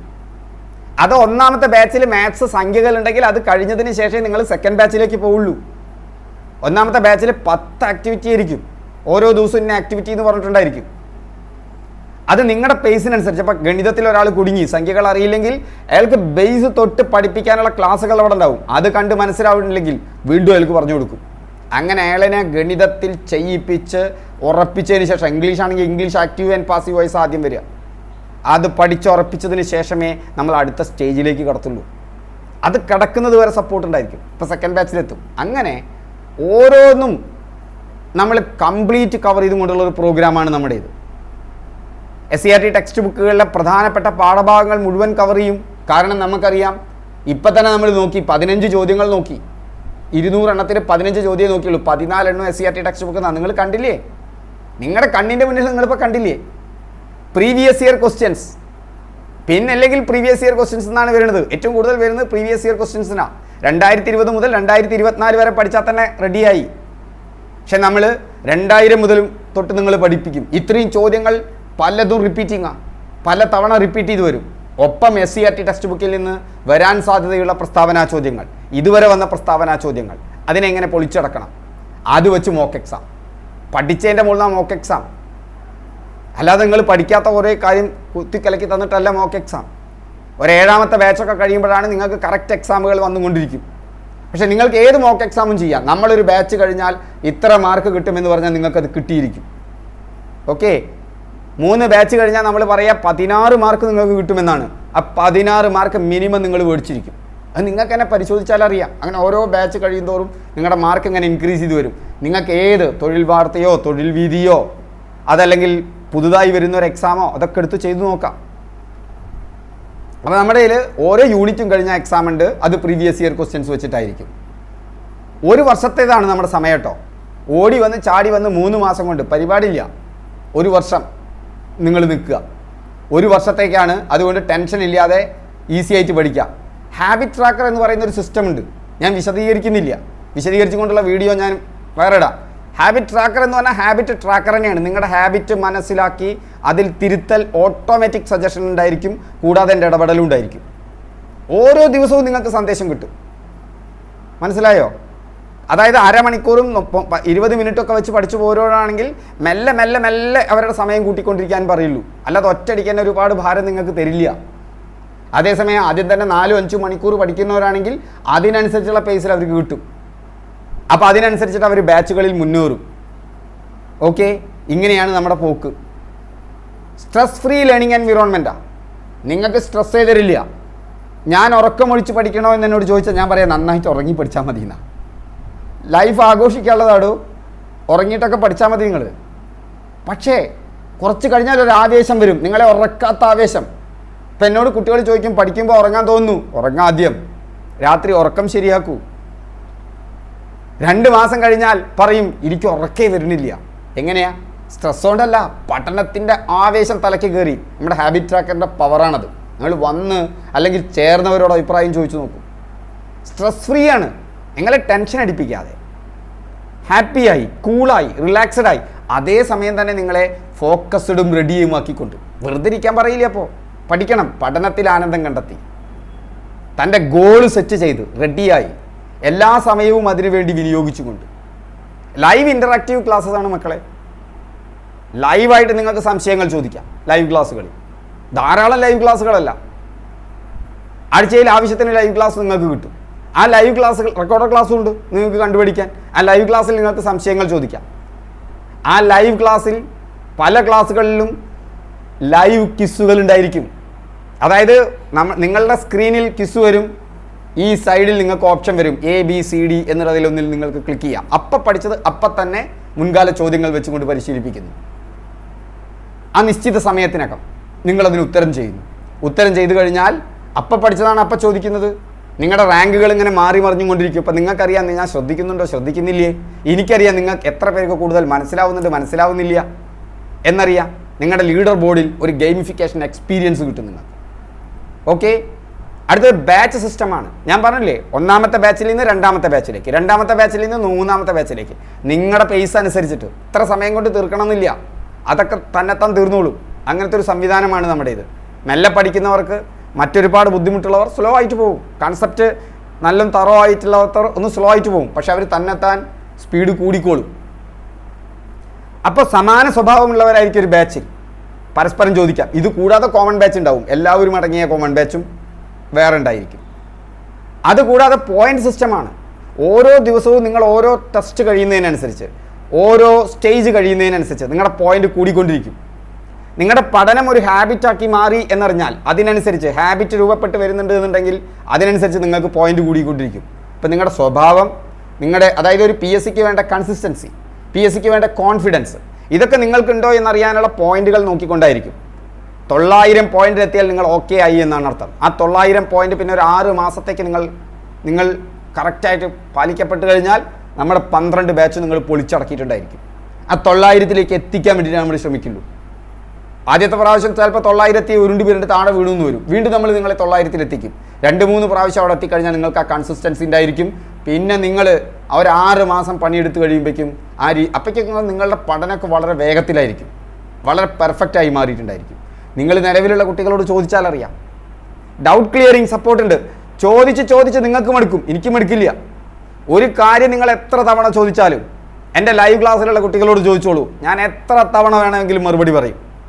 ബാക്കിയുള്ളവർക്ക് ബോറടിച്ചു എന്ന് വരാം, എനിക്ക് ബോറടിക്കില്ല. എന്നിട്ട് നിങ്ങൾക്ക് മനസ്സിലാവുന്നില്ലേ, നിങ്ങൾക്ക് വേണ്ടി പ്രത്യേക സെഷൻ ഏർപ്പെടുത്തും. നിലവിലുള്ള റെക്കോർഡിംഗ് ക്ലാസ്സിൽ നിങ്ങൾക്ക് സംശയമുണ്ടോ? അപ്പോൾ ഇതുപോലെ ഡൗട്ട് ക്ലിയറിംഗ് ക്ലാസ്സുകൾ നടന്നിട്ടുണ്ടാവും, അത് കാണാൻ പറയും. അത് കണ്ടിട്ട് മനസ്സിലായില്ലേ, നിങ്ങൾക്ക് വേണ്ടി വേറെ ക്ലാസ് വയ്ക്കും. അത് ഹരണം ചോദിച്ചാൽ ഹരണത്തിൻ്റെ വീഡിയോ കാണാൻ പറയും. എന്നിട്ട് മനസ്സിലായില്ലേ, ഹരണം വീണ്ടും എടുത്ത് തരാൻ തയ്യാറാണ്. ഏറ്റവും ബേസിക്സ് മുതൽ ക്ലാസ്സുകളുണ്ട് എന്നർത്ഥം. എന്നാൽ ഹരണം വേണ്ടാത്ത ഒരാ ക്ലാസ്സിൽ പങ്കെടുക്കണ്ട. ഇൻഡിവിജ്വൽ അറ്റൻഷൻ ഉണ്ട്.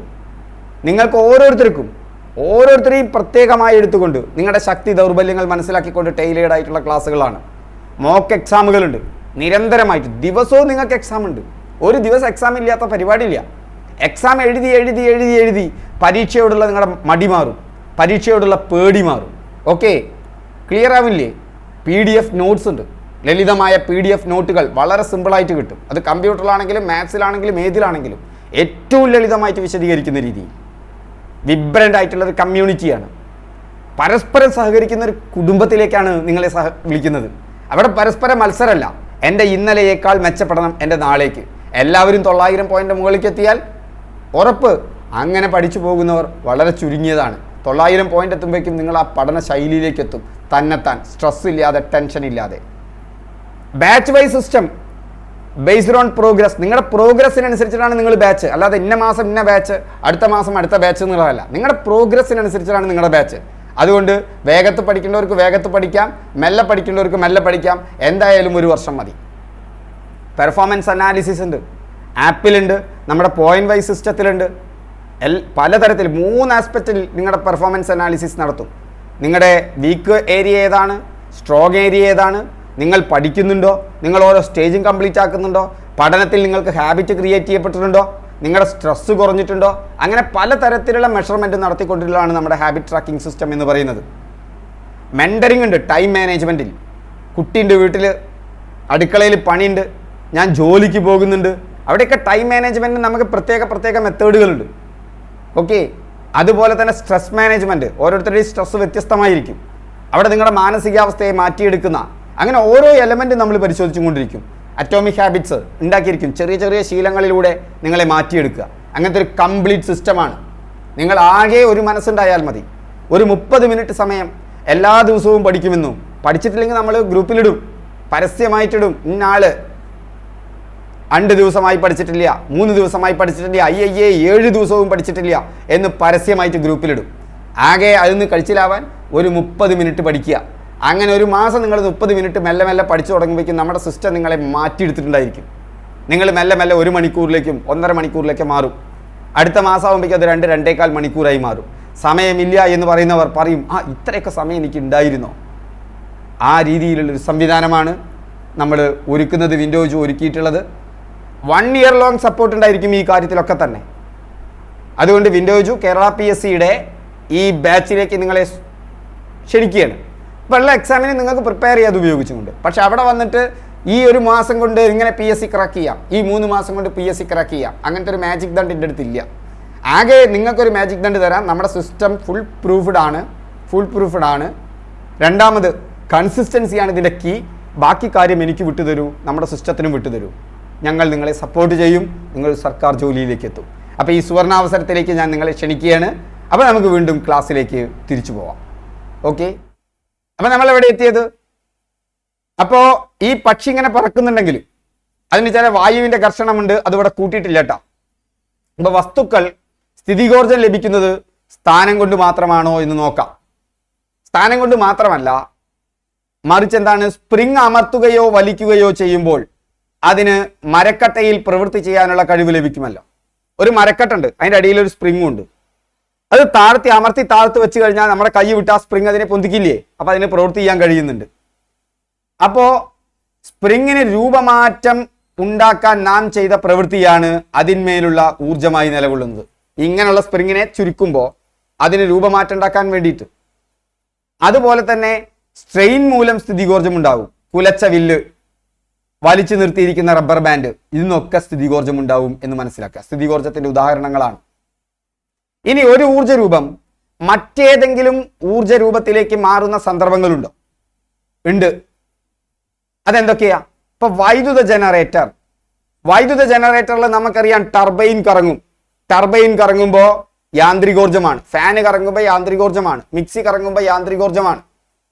ഇപ്പൊ വൈദ്യുത ജനറേറ്ററിൽ യാന്ത്രികോർജം എന്തായിട്ട് മാറുന്നു? വൈദ്യുതോർജമായിട്ട് മാറുന്നു. ഒരു ഊർജ്ജം മറ്റൊരു ഊർജ്ജ രൂപമായിട്ട് മാറുന്നു. നമ്മൾ നേരത്തെ പഠിച്ചില്ലേ, സ്ഥിതികോർജം ഗതികോർജമായിട്ട് മാറുന്നു. ഫാനിൽ എന്ത് ഊർജ്ജമാറ്റമാണ് നടക്കുന്നത്? പരീക്ഷയ്ക്ക് ചോദിക്കാറുണ്ട്. വൈദ്യുതോർജം യാന്ത്രികോർജമായിട്ട് മാറും. ഫാനിലേക്ക് വൈദ്യുതി പോകുന്നു. ആ വൈദ്യുതി പോകുമ്പോൾ അത് പിന്നീട് കറങ്ങാൻ തുടങ്ങുന്നു. അതാണ് യാന്ത്രികോർജമായിട്ട് മാറുന്നത്. ഇസ്തിരിപ്പെട്ടിയിലോ? ഇസ്തിരിപ്പെട്ടി കറങ്ങാണോ ചെയ്യുക? അല്ല. ഇസ്തിരിപ്പെട്ടിയിൽ വൈദ്യുതി പോയാൽ അത് ചൂടാവുക ചെയ്യുക. അത് താപോർജമാണ്. വൈദ്യുതോർജം താപോർജമായിട്ട് മാറും. വൈദ്യുത ബൾബ് നമ്മുടെ ഉപകാരത്തിനനുസരിച്ചത് പ്രകാശോർജമാണ്. ഇപ്പോഴത്തെ ബൾബൊക്കെ ചെറുതായിട്ടേ ചൂടാവുള്ളൂ, അതുകൊണ്ട് താപോർജം ഉണ്ടാവുന്നുണ്ട്. ഇപ്പൊ വൈദ്യുതോർജം പ്രകാശോർജമായിട്ട് മാറുന്നു വൈദ്യുത ബൾബ്. ഓക്കെ, അപ്പൊ ഊർജ പരിവർത്തനത്തെ നമ്മൾ ചിത്രീകരിക്കുമ്പോൾ ഇവിടെ കണ്ടുവോ, ഇവിടെ ഈ പൂച്ചട്ടി താഴെ വീഴുമ്പോൾ സ്ഥിതികോർജം എന്തായിട്ട് മാറുന്നു? ഗതികോർജമായി മാറുന്നു.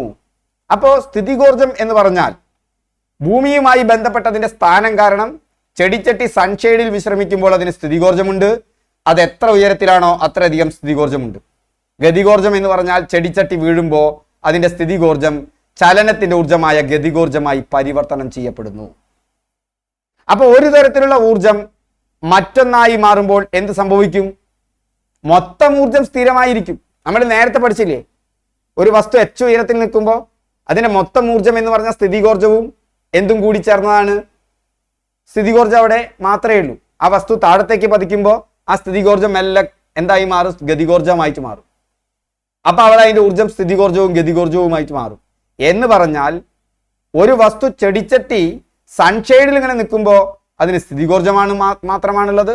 ചെടിച്ചട്ടി വീഴുമ്പോൾ സ്ഥിതികോർജം കുറയും, ഗതികോർജം വർദ്ധിക്കും. ഓർത്തു വെക്കണം, ഒരു വസ്തു താഴത്തേക്ക് പതിക്കുമ്പോൾ എന്ത് കുറയുന്നു? അതിന്റെ സ്ഥിതികോർജം കുറയുന്നു, ഹൈറ്റ് കുറയുന്നു. എന്നാൽ എന്ത് കൂടുന്നു? ഗതികോർജം കൂടുന്നു. ചെടിച്ചട്ടി വീഴുമ്പോൾ അതിന്റെ സ്ഥിതികോർജം വർദ്ധിക്കുമോ? ഇല്ല, കുറയും. അപ്പോൾ അതിന്റെ ഗതികോർജം വർദ്ധിക്കുമോ? വർദ്ധിക്കും.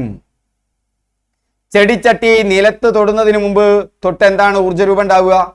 ചെടിച്ചട്ടി നിലത്ത് എത്തിക്കഴിയുന്നതിന് മുമ്പ്, തൊട്ട് മുമ്പായിട്ട് അതിന്റെ സ്ഥിതികോർജം മുഴുവൻ ഗതികോർജമായിട്ട് മാറും. ചെടിച്ചട്ടി നിലത്ത് വീടുന്നതിന് തൊട്ട് മുമ്പായിട്ട് അതിന്റെ സ്ഥിതികോർജം മുഴുവൻ ഗതികോർജമായിട്ട് മാറും. അപ്പൊ ഇങ്ങനെ പറയാം, തുടക്കത്തിൽ അതിന്റെ സ്ഥിതികോർജം mgh, അതിന്റെ ഗതികോർജം 0, പകുതിയാകുമ്പോൾ രണ്ടും തുല്യം. mgh പൊട്ടൻഷ്യൽ എനർജി എന്ന് പറഞ്ഞാൽ കൈനറ്റിക് എനർജിക്ക് തുല്യം. താഴത്ത് എത്തുന്നതിന് തൊട്ട് മുമ്പ് അതിന്റെ പൊട്ടൻഷ്യൽ എനർജി 0 ആയിട്ട് മാറി, കാരണം h 0 ആയിട്ട് മാറി. അവിടെ കൈനറ്റിക് എനർജി മാത്രമേ പിന്നെ ഉണ്ടാവുള്ളൂ. ഇതൊന്ന് ഓർത്തു വെക്കണം. ക്ലിയർ ആവണില്ലേ? ഓക്കെ. അപ്പോ നമുക്ക് ഇതൊക്കെ നമ്മൾ ചെയ്തതാണ്. സ്ഥിതികോർജം കാണാനും ഗതികോർജം കാണാനൊക്കെ നമ്മൾ ചെയ്തതായതുകൊണ്ട് ഞാൻ പിന്നീട് വീണ്ടും പോകണത് നോട്ടായിട്ട് PDF ആയിട്ട് നിങ്ങൾക്ക് കിട്ടും. നമ്മുടെ ഗ്രൂപ്പിൽ ചേർത്താൽ മതി. ഇന്ന് തന്നെ അതിന്റെ PDF കിട്ടുന്ന ഒരു എക്സാം ചെയ്യാനും കിട്ടും. ഓക്കെ. അപ്പോൾ ഇവിടെ പറഞ്ഞിട്ടുണ്ട് അതിന്റെ ആകെ ഊർജം എന്തായിരിക്കും? സ്ഥിതികോർജത്തിന് തുല്യമായിരിക്കും. ഒരു വസ്തുവിന്റെ ആകെ ഊർജം അതിന്റെ സ്ഥിതികോർജത്തിന്റെയും ഗതികോർജത്തിന്റെയും ആകെ തുകയാണ്. സൺഷെയ്ഡിൽ നിൽക്കുമ്പോൾ അതിന് ഗതികോർജമില്ല, കാരണം ചലിക്കുന്നില്ല. അപ്പോൾ അതിന്റെ ആകെ ഊർജം സ്ഥിതികോർജത്തിന് തുല്യമായിരിക്കും എന്നോർത്തിരിക്കുക. അപ്പോൾ വസ്തുവിന്റെ ഊർജം പല രൂപങ്ങളിൽ നിലനിൽക്കാം. സ്ഥിതികോർജമായിട്ട് നിൽക്കാം, ഗതികോർജമായിട്ട് നിൽക്കാം, താപമായിട്ട് നിൽക്കാം, പ്രകാശമായിട്ട് നിൽക്കാം. ഊർജ സംരക്ഷണ നിയമം അനുസരിച്ച് ഊർജം സൃഷ്ടിക്കാനോ നശിപ്പിക്കാനോ കഴിയില്ല. പക്ഷേ അത് ഒരു രൂപത്തിൽ നിന്ന് മറ്റൊന്നിലേക്ക് പരിവർത്തനം ചെയ്യാൻ കഴിയും. വൈദ്യുതോർജത്തെ നമുക്ക് ഫാനിലേക്ക് കടത്തിവിട്ടാൽ വൈദ്യുതോർജം യാന്ത്രികോർജമായിട്ട് മാറും, അല്ലാതെ നശിക്കുന്നില്ല. ഒരു ഊർജം മറ്റൊരു രൂപമായിട്ട് മാറുകയുള്ളൂ. അപ്പോൾ ഗതികോർജത്തെ കുറിച്ചുള്ള കണക്കുകൾ നമ്മൾ ചെയ്തു. ഇനി ഇവിടെ ഒരു കണക്ക് വന്നിട്ടുണ്ട്. ഈ കണക്ക് പരീക്ഷയ്ക്ക് വരാം. വീണുകൊണ്ടിരിക്കെ തറയിൽ നിന്ന് 2 മീറ്റർ ഉയരത്തിലായിരിക്കുമ്പോൾ പൂച്ചട്ടിയുടെ ഗതികോർജം എത്രയാണ്? വീണുകൊണ്ടിരിക്കെ തറയിൽ നിന്ന് 2 മീറ്റർ ഉയരത്തിലായിരിക്കുമ്പോൾ പൂച്ചട്ടിയുടെ ഗതികോർജം എത്രയാണ് എന്നാണ് ചോദിച്ചിട്ടുള്ളത്. അങ്ങനെ ചോദിക്കുമ്പോൾ നമുക്കറിയാം കൈനറ്റിക് എനർജിക്കുള്ള ഫോർമുല 12 mv² ആണ്. ഇത് കഴിഞ്ഞാൽ നമുക്ക് ഇനിയും 2020 മുതൽ 2024 വരെയുള്ള ചോദ്യങ്ങളും കൂടി ചെയ്യാനുണ്ട്. ഒന്ന് ക്ഷമിച്ച് കണ്ടിരിക്കുക. അപ്പൊ നമുക്കറിയാം 4 മീറ്റർ ഉയരത്തിലാണ് ഈ ചെടിച്ചട്ടി ഉണ്ടായിരുന്നത്. ഇപ്പൊ എത്ര മീറ്റർ ഉയരത്തിലാ? 2 മീറ്റർ ഉയരത്തിലാ. 2 മീറ്റർ ഉയരത്തിലാവുമ്പോൾ ഇതിന്റെ എന്താണ്? ഗതികോർജമാണ് ചോദിച്ചിട്ടുള്ളത്. അപ്പോ നമുക്കറിയാം K = 12 mv² ആണ്. V എന്ന് പറഞ്ഞാൽ അവസാന പ്രവേഗം. അപ്പൊ 2 മീറ്റർ ആവുമ്പോൾ അതിന്റെ പ്രവേഗം എത്ര? അതിന്റെ ആദ്യ പ്രവേഗം 0 കാരണം ചെടിച്ചട്ടി സൺഷെയ്ഡിൽ ഇരിക്കുകയാണ്. അപ്പൊ അതിന് പ്രവേഗം ഇല്ല. ചലിക്കുന്ന വസ്തുവിനെ പ്രവേഗം ഉണ്ടാവുള്ളൂ. ഇനി അതിന്റെ V കണ്ടുപിടിക്കാൻ നമുക്ക് ഇക്വേഷൻ എന്താണ്? v² = u² + 2as. ഇത് വരുമ്പോൾ ഞാൻ വിശദീകരിക്കാം. ഇപ്പൊ ഈ ഫോർമുലയിൽ വില കൊടുക്കാം. u എന്ന് പറഞ്ഞാൽ അവിടെ 0, a എന്ന് പറഞ്ഞാൽ ആക്സിലറേഷൻ, ത്വരണം. ഇവിടെ ഗ്രാവിറ്റിയാണ്, ഗുരുത്വാകർഷണമാണ്. അതിന് നമുക്ക് 10 എന്ന് വില കൊടുക്കാം. s എന്ന് പറഞ്ഞാൽ അത് എത്ര ദൂരം സഞ്ചരിച്ചു? 2. അപ്പൊ അതിന്റെ 2 എന്ന് കിട്ടി. അപ്പൊ 2 × 10 × 2 40 എന്ന് കിട്ടി. ഇപ്പൊ v നമുക്ക് എത്ര കിട്ടിയിട്ടുണ്ട്? എത്ര കിട്ടി? v എന്ന് പറയുന്നത് 40 എന്ന് കിട്ടി. v 40 എന്ന് കിട്ടി. v² = 40 എന്ന് കിട്ടി. നമുക്ക് v² കിട്ടിയത്, v അല്ല. v² = u² + 2as. അപ്പൊ ഇനി k കാണാൻ, കൈനറ്റിക് എനർജി കാണാൻ 12 mv². 12 × m എത്രയാ? ചെടിച്ചട്ടിയുടെ വെയിറ്റ് 15 kg ആണെന്ന് പറഞ്ഞിട്ടുണ്ട്.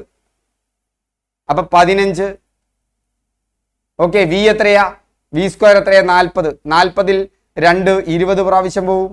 20 × 15 നമുക്ക് 300 എന്ന് കിട്ടും. ഇവിടെ 300 ആണ് ഇതിന്റെ എന്തെന്ന് പറയുന്നത്? 300 ജൂൾ ആണ് ഇതിന്റെ പകുതി. 2 മീറ്റർ എത്തുമ്പോൾ ഇതിന്റെ ഗതികോർജം എന്ന് പറയുന്നത് 300 ജൂൾ ആണ്. ഞാൻ പകുതി ആവുമ്പോൾ ഇതിന്റെ സ്ഥിതികോർജം എത്രയാണ് നോക്കാം. പകുതിയാവുമ്പോൾ നമുക്കറിയാം mgh ആണ്. m എത്രയാ 15, g എത്രയാ 10, h എത്രയാ 2. കാരണം 2 മീറ്റർ ഉയരത്തിലല്ലേ 15 × 10 150 × 2 300. നോക്കൂ, അവിടെ 300 ജൂളാണ്, ഇവിടെ 300 ജൂളാണ്. എന്ന് പറഞ്ഞാൽ അവിടെ സ്ഥിതികോർജം സമം ഗതികോർജം. അവിടെ 1:1 പറഞ്ഞ് മനസ്സിലായില്ലേ? അപ്പൊ ഇത് അറിയുന്ന ഒരാൾക്ക് മനസ്സിലായി പകുതി ദൂരെത്തുമ്പോൾ ഗതികോർജവും സ്ഥിതികോർജവും തുല്യമാണ് എന്ന് മനസ്സിലായി. ഓക്കെ, അപ്പൊ ഇതുമായി ബന്ധപ്പെട്ട കണക്കുകളാണ് നമുക്കിനി വരുന്നത്. ഇനി സൂര്യനാണ് എല്ലാ ഊർജവും പൊതുവെ ഭൂമിയിലേക്ക് തരുന്നത്. ഈ സൂര്യപ്രകാശത്തിൽ നിന്നുള്ള ഇൻഫ്രാറെഡ് വികിരണങ്ങൾ, അതുപോലെ തന്നെ എന്താണ് പ്രകാശം, ഇതൊക്കെ എന്ത് ചെയ്യും? ബാഷ്പീകരിച്ച് എന്തായി പോവും? മഴയായിട്ട് മാറും, അല്ലെ മുകളിലേക്ക് പോകും, പിന്നീട് അത് മഴയായിട്ട് മാറും. അപ്പൊ റിസർവോയറിൽ വെള്ളം കെട്ടി നിൽക്കും, സ്ഥിതികോർജം കിട്ടുന്നു. എവിടുന്നാ കിട്ടിയത്? ഈ പ്രകാശോർജമാണ് പല പ്രവർത്തനത്തിലൂടെ അത് സ്ഥിതികോർജമായിട്ട് മാറിയത്. അതല്ലെങ്കിൽ ഇവിടെ ഫാന് ചലിപ്പിക്കും, വിൻഡ് ഫാമിൽ ഫാന് ചലിപ്പിക്കും. തമിഴ്നാട്ടിലൊക്കെ പോകുമ്പോൾ ഇങ്ങനെ കറങ്ങില്ലേ? എങ്ങനെയാ കിട്ടണത്? കാറ്റ്. എങ്ങനെയാ കാറ്റുണ്ടാവുന്നത്? ചൂട് പിടിച്ച വായു ചൂട് കുറഞ്ഞ സ്ഥലത്തേക്ക് തിരശ്ചീനമായി ചലിക്കുന്നതാ. വായുവിനെ ചൂടാക്കുന്നത് ആരാ? സൂര്യനാ. അപ്പോ സൂര്യന്റെ ഊർജം തന്നെയാണ്, പ്രകാശോർജമാണ് അവിടെ താപോർജമായിട്ട് മാറുന്നു. താപോർജം യാന്ത്രികോർജമായിട്ട് മാറുന്നു. യാന്ത്രികോർജം വൈദ്യുതോർജമായിട്ട് മാറുന്നു. ഇങ്ങനെ ലഭിക്കുന്ന പല വൈദ്യുതി ഉപയോഗിച്ച് നമ്മൾ എന്തുണ്ടാക്കും? അതിന് സൂര്യപ്രകാശത്തിൽ നിന്ന് ചെടികൾക്ക് എന്ത് കിട്ടും? ഊർജം കിട്ടും. മനസ്സിലായില്ലേ? പ്രകാശ സംശ്ലേഷണം നടക്കാൻ സൂര്യപ്രകാശം വേണം.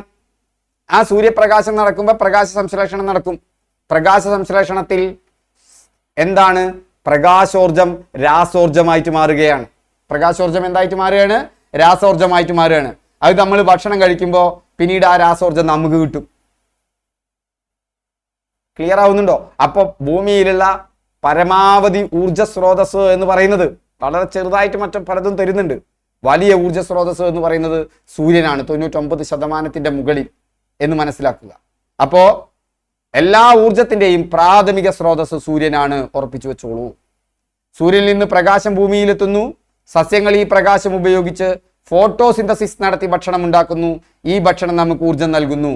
ഞാൻ നേരത്തെ പറഞ്ഞ എന്താണ് ATP എന്ന് പറയുന്ന കറൻസി, മറ്റേ ഊർജം, എനർജി കറൻസി എന്ന് പറയും. ഫോട്ടോസിന്തസിസിൽ നടക്കുന്ന ഊർജമാറ്റം പരീക്ഷയ്ക്ക് ചോദിച്ചിട്ടുണ്ട്. അതെന്താണ്? പ്രകാശോർജം രാസോർജമായിട്ട് മാറുന്നു. റിസർവോയർ, സൂര്യതാപം മൂലം ജലം ബാഷ്പീകരിക്കപ്പെട്ട് മേഘങ്ങളായി മാറുന്നു. മഴയായി ഈ ജലം തിരികെ ഭൂമിയിലേക്ക് എത്തുന്നു. ഈ ജലം റിസർവോയറിൽ ശേഖരിക്കപ്പെടുന്നു. അതിന്റെ സ്ഥിതികോർജം നമ്മൾ ഗതികോർജമാക്കി മാറ്റി. എന്തിലൂടെ? ഫണലിലൂടെ ഒഴുക്കി, അല്ലെ പെൻസ്റ്റോക്കിലൂടെ ഒഴുക്കി ടർബൈൻ കറക്കുന്നു. അപ്പോൾ അത് യാന്ത്രികോർജമായിട്ട് മാറുന്നു.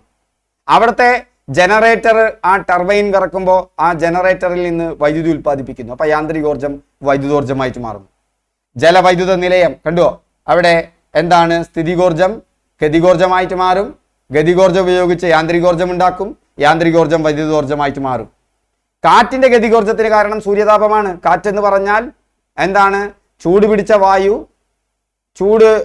വായു മർദ്ദം കൂടിയ സ്ഥലത്ത് നിന്ന് മർദ്ദം കുറഞ്ഞ സ്ഥലത്തേക്ക്, അതായത് ചൂട് പിടിച്ച സ്ഥലത്തേക്ക്, ചൂട് പിടിച്ച വായു മുകളിലേക്ക് പൊന്തും. അപ്പൊ എന്തുണ്ടാവും? അവിടെ മർദ്ദം കുറയും. അപ്പൊ തണുത്ത വായു അവിടേക്ക് വരും. അപ്പൊ കാറ്റ് എന്ന് പറഞ്ഞാൽ തിരശ്ചീനമായ പ്രവാഹമാണ്. എങ്ങനെ ഉണ്ടാവുന്നത്? ഈ ചൂട് പിടിക്കുന്നതുകൊണ്ടാണ്. അപ്പോൾ അവിടെ താപോർജം അവിടെ സ്ഥിതികോർജമായിട്ട് മാറ്റാൻ സാധ്യമാകുന്നു. ആ സ്ഥിതികോർജം പിന്നീട് എന്തായിട്ട് മാറുന്നു? താപമാറ്റം അവിടെ ഗതികോർജം ഉണ്ടാക്കുന്നു. ആ ഗതികോർജം പിന്നീട് എന്തായിട്ട് മാറുന്നു? കാറ്റ് കറക്കുകയാണെച്ചാൽ, എന്തിനെ കറക്കുകയാണെങ്കിൽ ഈ വലിയ കാറ്റാടി യന്ത്രങ്ങളെ കറക്കുകയാണെങ്കിൽ അത് യാന്ത്രികോർജമായിട്ട് മാറുന്നു. ആ യാന്ത്രികോർജത്തിൽ നിന്ന് വൈദ്യുതോർജം ഉണ്ടാകുന്നു. ഫോസിൽ ഇന്ധനങ്ങൾ എന്ന് പറഞ്ഞാലും ഇങ്ങനെയാണ്. ദശലക്ഷക്കണക്കിന് വർഷം മുമ്പ് എന്ത് ചെയ്യുക? മണ്ണിനടിയിൽ കുടുങ്ങിയ സസ്യജന്തു അവശിഷ്ടങ്ങളിൽ നിന്നാണ് ഫോസിൽ ഇന്ധനങ്ങൾ ഉണ്ടാവുന്നത്. ഇവ കത്തിച്ച് ഊർജം ഉൽപ്പാദിപ്പിക്കുന്നു. വിറകിൽ സംഭരിച്ചിരിക്കുന്ന രാസോർജം താപോർജമായും പ്രകാശോർജമായും മാറുന്നു. ഇപ്പോൾ ഊർജത്തിന് പലതരത്തിലുള്ള ഉപയോഗങ്ങളുണ്ട്. വൈദ്യുതിക്ക് വേണ്ടി, ഗതാഗതം, പാചകം, വ്യവസായങ്ങൾ. ഓക്കെ, അപ്പോൾ നിങ്ങളത് മനസ്സിലാക്കി. ഇനി നമുക്ക് അണക്കെട്ടിൽ കെട്ടിക്കിടക്കുന്ന ജലത്തിനുള്ളത് സ്ഥിതികോർജമാണ്. ഒരു നിശ്ചിത ഉയരത്തിലുള്ള വസ്തുവിന്റെ സ്ഥിതികോർജം ഏത് സ്ഥാനമാണോ അത് 0 പൊട്ടൻഷ്യലായി കണക്കാക്കുന്നത് എന്നതിനെ ആശ്രയിച്ചിരിക്കും. സാധാരണ തറയാണ് 0 പൊട്ടൻഷ്യലായിട്ട് കണക്കാക്കുക. മറ്റ് റെഫറൻസുകൾ തന്നിട്ടുണ്ടെങ്കിൽ അപ്പൊ തറയിലിരിക്കുന്ന ഒരു വസ്തുവിന്റെ സ്ഥിതികോർജം എന്തായിരിക്കും? 0 ആയിരിക്കും. ഓക്കെ, ഒരു വസ്തുവിന് മുകളിലേക്ക് ഉയർത്തപ്പെടുമ്പോൾ അതിന് സ്ഥിതികോർജം ലഭിക്കുന്നു. ബാക്കി കാര്യങ്ങളൊക്കെ നമ്മൾ ഡിസ്കസ് ചെയ്തതാണ്. ഇനി ഇതിലത്തെ ചോദ്യങ്ങളിലേക്ക് പോകാം. ചലിച്ചുകൊണ്ടിരിക്കുന്ന ഒരു വസ്തുവിന്റെ പ്രവേഗം ഇരട്ടിയായി വർദ്ധിച്ചാൽ അതിന്റെ ഗതികോർജത്തിന് എന്തു മാറ്റം സംഭവിക്കും? ഇപ്പൊ ഗതികോർജമാണ് ചോദിച്ചിട്ടുള്ളത്. കെ ഇ സമം നമുക്കറിയാം ½ mv² ആണ്. ഓക്കെ, ഇത് അഡീഷണൽ ക്വസ്റ്റ്യൻസിലുള്ളതാ. അത് ക്വസ്റ്റ്യൻ പൂളിലുള്ള ചോദ്യമാ 9ാം ക്ലാസ്സിൽ. അപ്പൊ അവിടെ വിക്ക് എന്ത് വില കൊടുക്കുക? ആദ്യം വി ആയിരുന്നു. ഇതാണല്ലോ പ്രവേഗം എന്ന് പറയുന്നത്. ഇത് ഇരട്ടിയായി, അപ്പൊ 2v ആയി. അപ്പൊ 2v². ആർക്ക് മാറ്റില്ല? അരക്ക് മാറ്റില്ല, മാസിനും മാറ്റില്ല. അങ്ങനെ ഗുണിച്ചു നോക്കുക.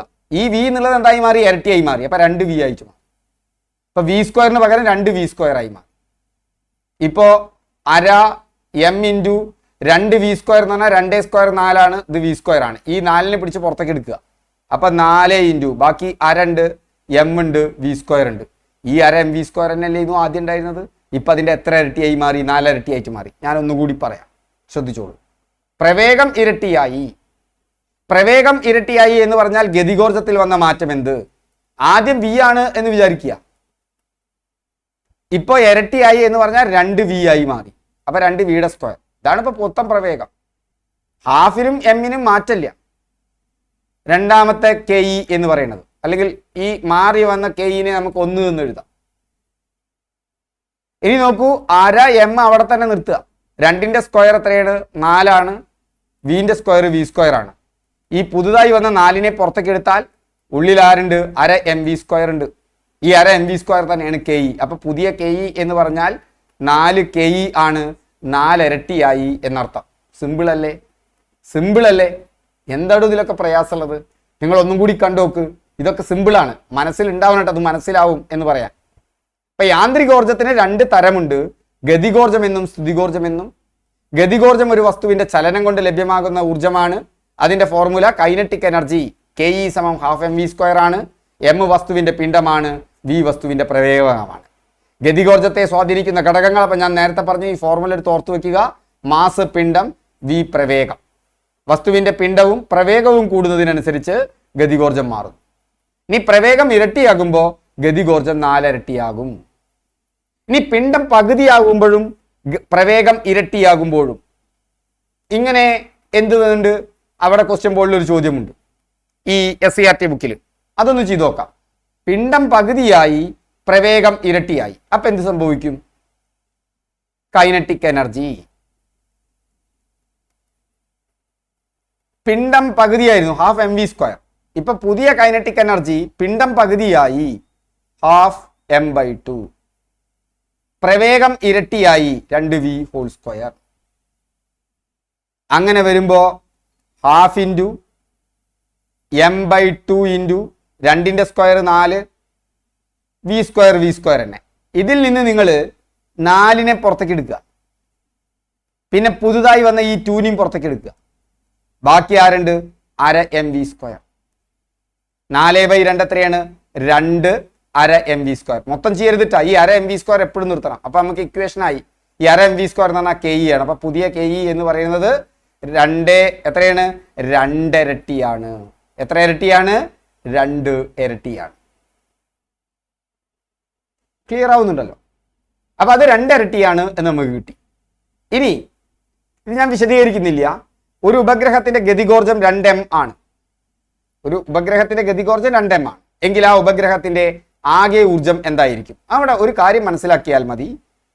ഒരു ഉപഗ്രഹത്തിന്റെ ആകെ ഊർജം അതിന്റെ സ്ഥിതികോർജത്തിന്റെയും ഗതികോർജത്തിന്റെയും ആകെത്തുകയാണ്.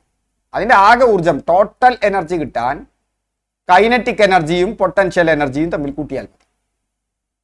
ഉപഗ്രഹത്തിന്റെ സ്ഥിതികോർജം എപ്പോഴും നെഗറ്റീവ് ആയിരിക്കും.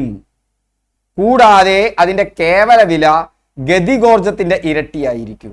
ഗതികോർജത്തിന്റെ ഇരട്ടിയായിരിക്കും, നെഗറ്റീവുമായിരിക്കും. അങ്ങനെ വരുമ്പോ ഇവിടെ എന്താ തന്നിട്ടുള്ളത്? ഒരു ഉപഗ്രഹത്തിന്റെ ഗതികോർജം 2m ആണ്. അപ്പൊ അതിന്റെ സ്ഥിതികോർജം എന്ന് പറയുന്നത്, പൊട്ടൻഷ്യൽ എനർജി എന്ന് പറയുന്നത് കൈനറ്റിക് എനർജി. അതിന്റെ പൊട്ടൻഷ്യൽ എനർജി എന്ന് പറഞ്ഞാൽ നെഗറ്റീവുമായിരിക്കും. എന്തുമായിരിക്കും?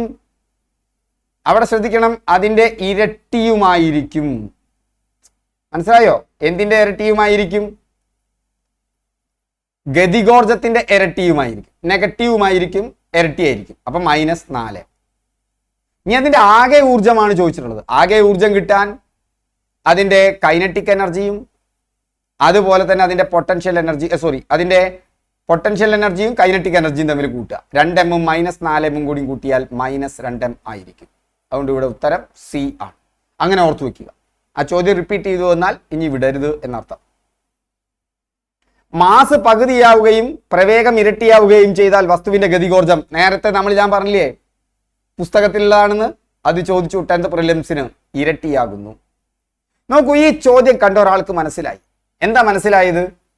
ഈ ചോദ്യം വരുമ്പോ SCERT ടെക്സ്റ്റ് ബുക്കിൽ സ്ഥിതികോർജം ഗതികോർജം എന്നുള്ള ഭാഗത്തിൽ നിന്ന് പ്രോബ്ലങ്ങൾ വരുന്നുണ്ട്.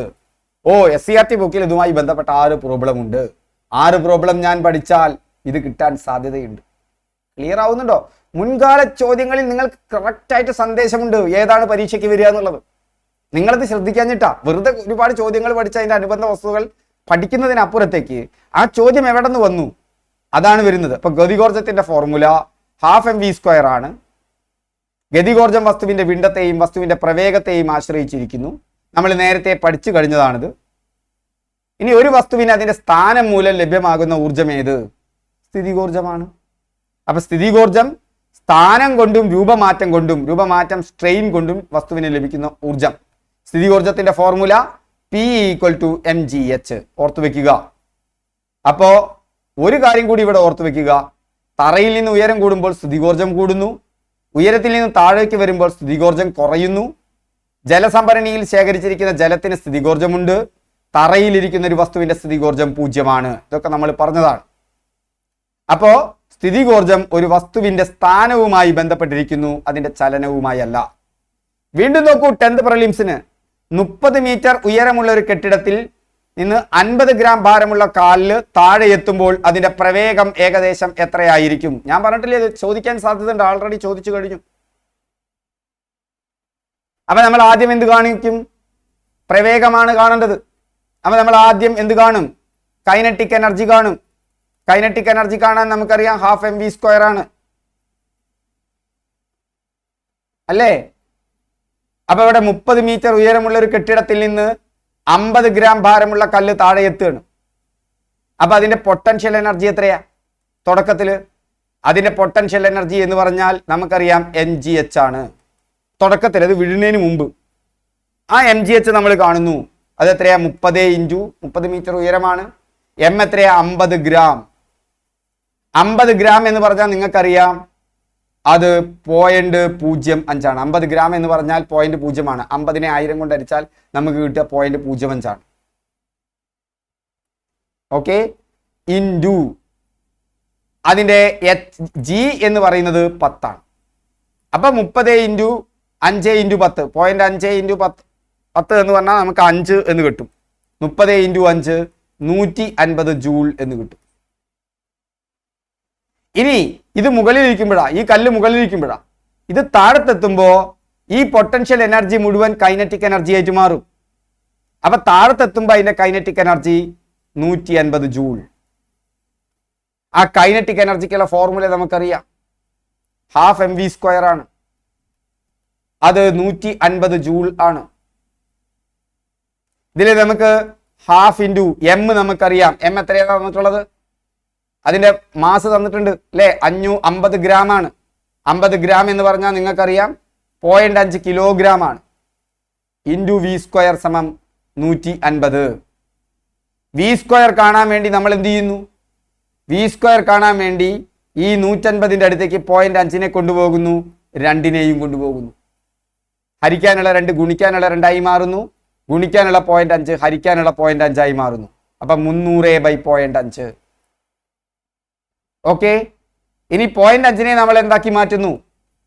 5 ആക്കി മാറ്റാൻ 10 കൊണ്ട് ഗുണിക്കണം. 0.5നെ 10 കൊണ്ട് ഗുണിക്കുമ്പോൾ 300/0.5നെ 10 കൊണ്ട് ഗുണിക്കാൻ, അല്ല 0.5നെ 5 ആക്കാൻ 10 കൊണ്ട് ഗുണിക്കണം. അപ്പൊ പോയിന്റ് പോയി. അപ്പൊ ബഡിയും 10 കൊണ്ട് ഗുണിക്കുന്നു. 300 × 10 3000. അല്ലെങ്കിൽ 10ൽ 5 എത്ര പ്രാവശ്യം? 2 പ്രാവശ്യം. അപ്പൊ 300 × 2 600. വി സ്ക്വയർ നമുക്ക് 600 എന്ന് കിട്ടുന്നു. ഇനി നമുക്ക് ഇതിന് വി സ്ക്വയർ 600 ആണ്. ഇനി നമുക്ക് ഇതിന് വി കണ്ടെത്തണം. ഇതൊന്നും കൂടി ചെയ്താൽ 2-3 പ്രാവശ്യം ചെയ്താൽ നിങ്ങൾക്ക് കിട്ടും. അതത്ര പ്രയാസമുള്ള കാര്യമൊന്നുമല്ല. വി സ്ക്വയർ എന്ന് പറഞ്ഞാൽ നമുക്ക് 600 എന്ന് കിട്ടിയിട്ടുണ്ട്. ഈ 600 എങ്ങനെ കിട്ടും? ഇനി ഇതിൽ നിന്ന് നോക്കാം നമുക്ക്. നിങ്ങൾ 9.8 ഒന്നും വെച്ച് ചെയ്യണ്ട. അപ്പൊ 600 എങ്ങനെ കിട്ടും എന്നാണ് നമ്മൾ നോക്കുന്നത്. വി സ്ക്വയർ 600 ആണ്. ഇനി ഓപ്ഷൻ എടുക്കുക. വി 30 ആണ് എന്നെടുത്തോളൂ. 30 സ്ക്വയർ 900 ശരിയാകൂല. 45 സ്ക്വയർ ചെയ്ത് നോക്കുക. 45 സ്ക്വയർ എന്ന് പറഞ്ഞാൽ 2025 ഗുണിച്ചു നോക്കുക. ശരിയാവില്ല. ഇവിടെ ആകെ 600 ഉള്ളൂ. 24 30 ശരിയാവില്ല. പിന്നെ 45 ശരിയാവില്ല, 60 ശരിയാവില്ല. അതിന്റെ മുകളിലാണ്. പിന്നെ 24 ഉണ്ട്. 24.25 എന്ന് പറഞ്ഞാൽ 25ന്റെ തൊട്ടടുത്തല്ലേ. 25 സ്ക്വയർ 625. സോ നമുക്ക് കിട്ടി 24.25 മീറ്റർ പെർ സെക്കൻഡ് സ്ക്വയർ ആണ്. ഓക്കെ, അപ്പോ ഈ ഭാഗം നിങ്ങൾക്ക് മനസ്സിലായല്ലോ. മൊബൈലിൽ ചാർജ് ചെയ്യുമ്പോൾ ഉണ്ടാകുന്ന ഊർജ്ജമാറ്റം എന്താ? മൊബൈൽ നിങ്ങൾ ചാർജ് ചെയ്യാൻ വെച്ചു. അപ്പൊ മൊബൈലിലേക്ക് വരുന്നത് വൈദ്യുതോർജ്ജമാണ്. മൊബൈലിൽ അത് സ്റ്റോർ ചെയ്യപ്പെടുന്നത് രാസോർജ്ജമായിട്ടാണ്. അപ്പൊ വൈദ്യുതോർജ്ജം രാസോർജ്ജമായിട്ട് മാറുന്നു. താഴെ തന്നിരിക്കുന്നവയിൽ ഏത് ഉപകരണത്തിലാണ് വൈദ്യുതോർജ്ജം യാന്ത്രികോർജ്ജമായിട്ട് മാറുന്നത്? വൈദ്യുത ജനറേറ്ററിൽ നമുക്കറിയാം യാന്ത്രികോർജ്ജം വൈദ്യുതോർജ്ജമായിട്ട് മാറുകയാണ്. വൈദ്യുത ഫാനിൽ വൈദ്യുതോർജ്ജം എന്തായിട്ട് മാറുന്നു? യാന്ത്രികോർജ്ജമായിട്ട് മാറുന്നു. ഇസ്തിരിപ്പെട്ടിയിൽ വൈദ്യുതോർജ്ജം താപോർജ്ജമായിട്ടും വൈദ്യുത ബൾബിൽ വൈദ്യുതോർജ്ജം പ്രകാശോർജ്ജമായിട്ടുമാണ്. ഇതൊക്കെ പുസ്തകത്തിൽ നിന്ന് വന്നതാണ്. അപ്പൊ പ്രകാശ സംശ്ലേഷണം നടക്കുമ്പോൾ പ്രകാശോർജ്ജം രാസോർജ്ജമായിട്ട് മാറുന്നു. ഡൈനാമോ, വൈദ്യുത ജനറേറ്റർ, വിൻഡ് മിൽ എന്നിവയിൽ യാന്ത്രികോർജ്ജം വൈദ്യുതോർജ്ജമായിട്ട് മാറുന്നു. സോളാർ സെല്ലിൽ സൗരോർജ്ജം വൈദ്യുതോർജ്ജമായിട്ട് മാറുന്നു. ബാറ്ററിയിൽ രാസോർജ്ജം വൈദ്യുതോർജ്ജമായിട്ട് മാറുന്നു. ബാറ്ററി ചാർജ് ചെയ്യുമ്പോൾ വൈദ്യുതോർജ്ജം രാസോർജ്ജമായിട്ടും, ബാറ്ററി ഉപയോഗിച്ച് ഏതെങ്കിലും ഒരു വസ്തു നമ്മൾ എന്ത് ചെയ്യുമ്പോൾ ചലിപ്പിക്കാനോ പ്രവർത്തിക്കാനോ നോക്കുമ്പോൾ അതിൽ നിന്ന് രാസോർജ്ജം വൈദ്യുതോർജ്ജമായിട്ട് മാറുന്നു. വൈദ്യുതോർജ്ജം യാന്ത്രികോർജ്ജമായി മാറുന്നതാണ് electric fan, electric motor, mixie. വൈദ്യുതോർജ്ജം ശബ്ദോർജ്ജമായി മാറുന്ന ഉപകരണങ്ങളാണ് electric bell, loud speaker, television, hair dryer, mixie. വൈദ്യുതോർജ്ജം താപോർജ്ജമായിട്ട് മാറുന്നതാണ് electric oven, toaster, electric heater, iron box, electric bulb, hair dryer, mixie. Mixie work ചെയ്യുമ്പോഴേ താപം ഉണ്ടാവുന്നുണ്ട് യാന്ത്രികോർജ്ജം കൂടാതെ. വൈദ്യുതോർജ്ജം പ്രകാശോർജ്ജമായി മാറുന്നതാണ് ഇലക്ട്രിക് ബൾബ്, ടെലിവിഷൻ. ഇതൊക്കെ തന്നെ ഞാൻ നോട്ട് തരുന്നുണ്ട്. ഓക്കെ, ഈ നമ്മുടെ വാട്സപ്പ് ഗ്രൂപ്പിൽ വന്നാൽ മതി. ഇതിൻ്റെ നോട്ട് കിട്ടും. ഇതിൽ നിന്നുള്ള എക്സാമും കിട്ടും. രാസോർജ്ജം താപോർജ്ജവും പ്രകാശോർജ്ജവുമായി മാറുന്നതാണ് ഗ്യാസ് സ്റ്റൗ. രാസോർജ്ജം താപോർജ്ജവും യന്ത്രോർജ്ജവുമായി മാറുന്നതാണ് സ്റ്റീം എഞ്ചിൻ. ശബ്ദോർജ്ജം വൈദ്യുതോർജ്ജമായി മാറുന്നതാണ് മൈക്രോഫോൺ. ഊർജം സൃഷ്ടിക്കാനോ നശിപ്പിക്കാനോ കഴിയില്ല. അത് ഒരു രൂപത്തിൽ നിന്നും മറ്റൊരു രൂപത്തിലേക്ക് മാറ്റുവാനേ കഴിയും. Okay, thank you all. നമ്മുടെ ക്ലാസ് കഴിഞ്ഞു. ക്ലാസ്സുകളൊക്കെ ഇഷ്ടപ്പെട്ടാൽ കമൻറ്റ് ചെയ്യുക, ലൈക്ക് ചെയ്യുക, ഷെയർ ചെയ്യുക. Okay, thank you. സ്ഥിരം ഇല്ലെങ്കിലും ഞാൻ ഇടയ്ക്കിടയ്ക്ക് ഇങ്ങനത്തെ ക്ലാസ്സുകൾ തരുന്നുണ്ട്. നമ്മുടെ കുട്ടികൾ ജോയിൻ ചെയ്തുകൊണ്ടിരിക്കുകയാണ്. അപ്പോൾ അവരുടെ മെൻറ്ററിങ്ങും മറ്റൊക്കെ കഴിഞ്ഞിട്ട് എനിക്ക് കുറഞ്ഞ സമയം കിട്ടുന്നുള്ളൂ. അധിക ദിവസങ്ങളിൽ ഞാൻ ഇടാൻ ശ്രമിക്കാം. ഉള്ളത് നല്ല രീതിയിൽ നിങ്ങൾക്ക് ക്ലാസ്സുകൾ തരും. Okay, thank you. അപ്പോൾ എല്ലാ ദിവസവും നമ്മളിനി നിങ്ങൾക്ക് സ്ഥിരമായിട്ട് അവിടെ ആക്ടിവിറ്റികൾ ചെയ്യുന്നതിന് വേണ്ടി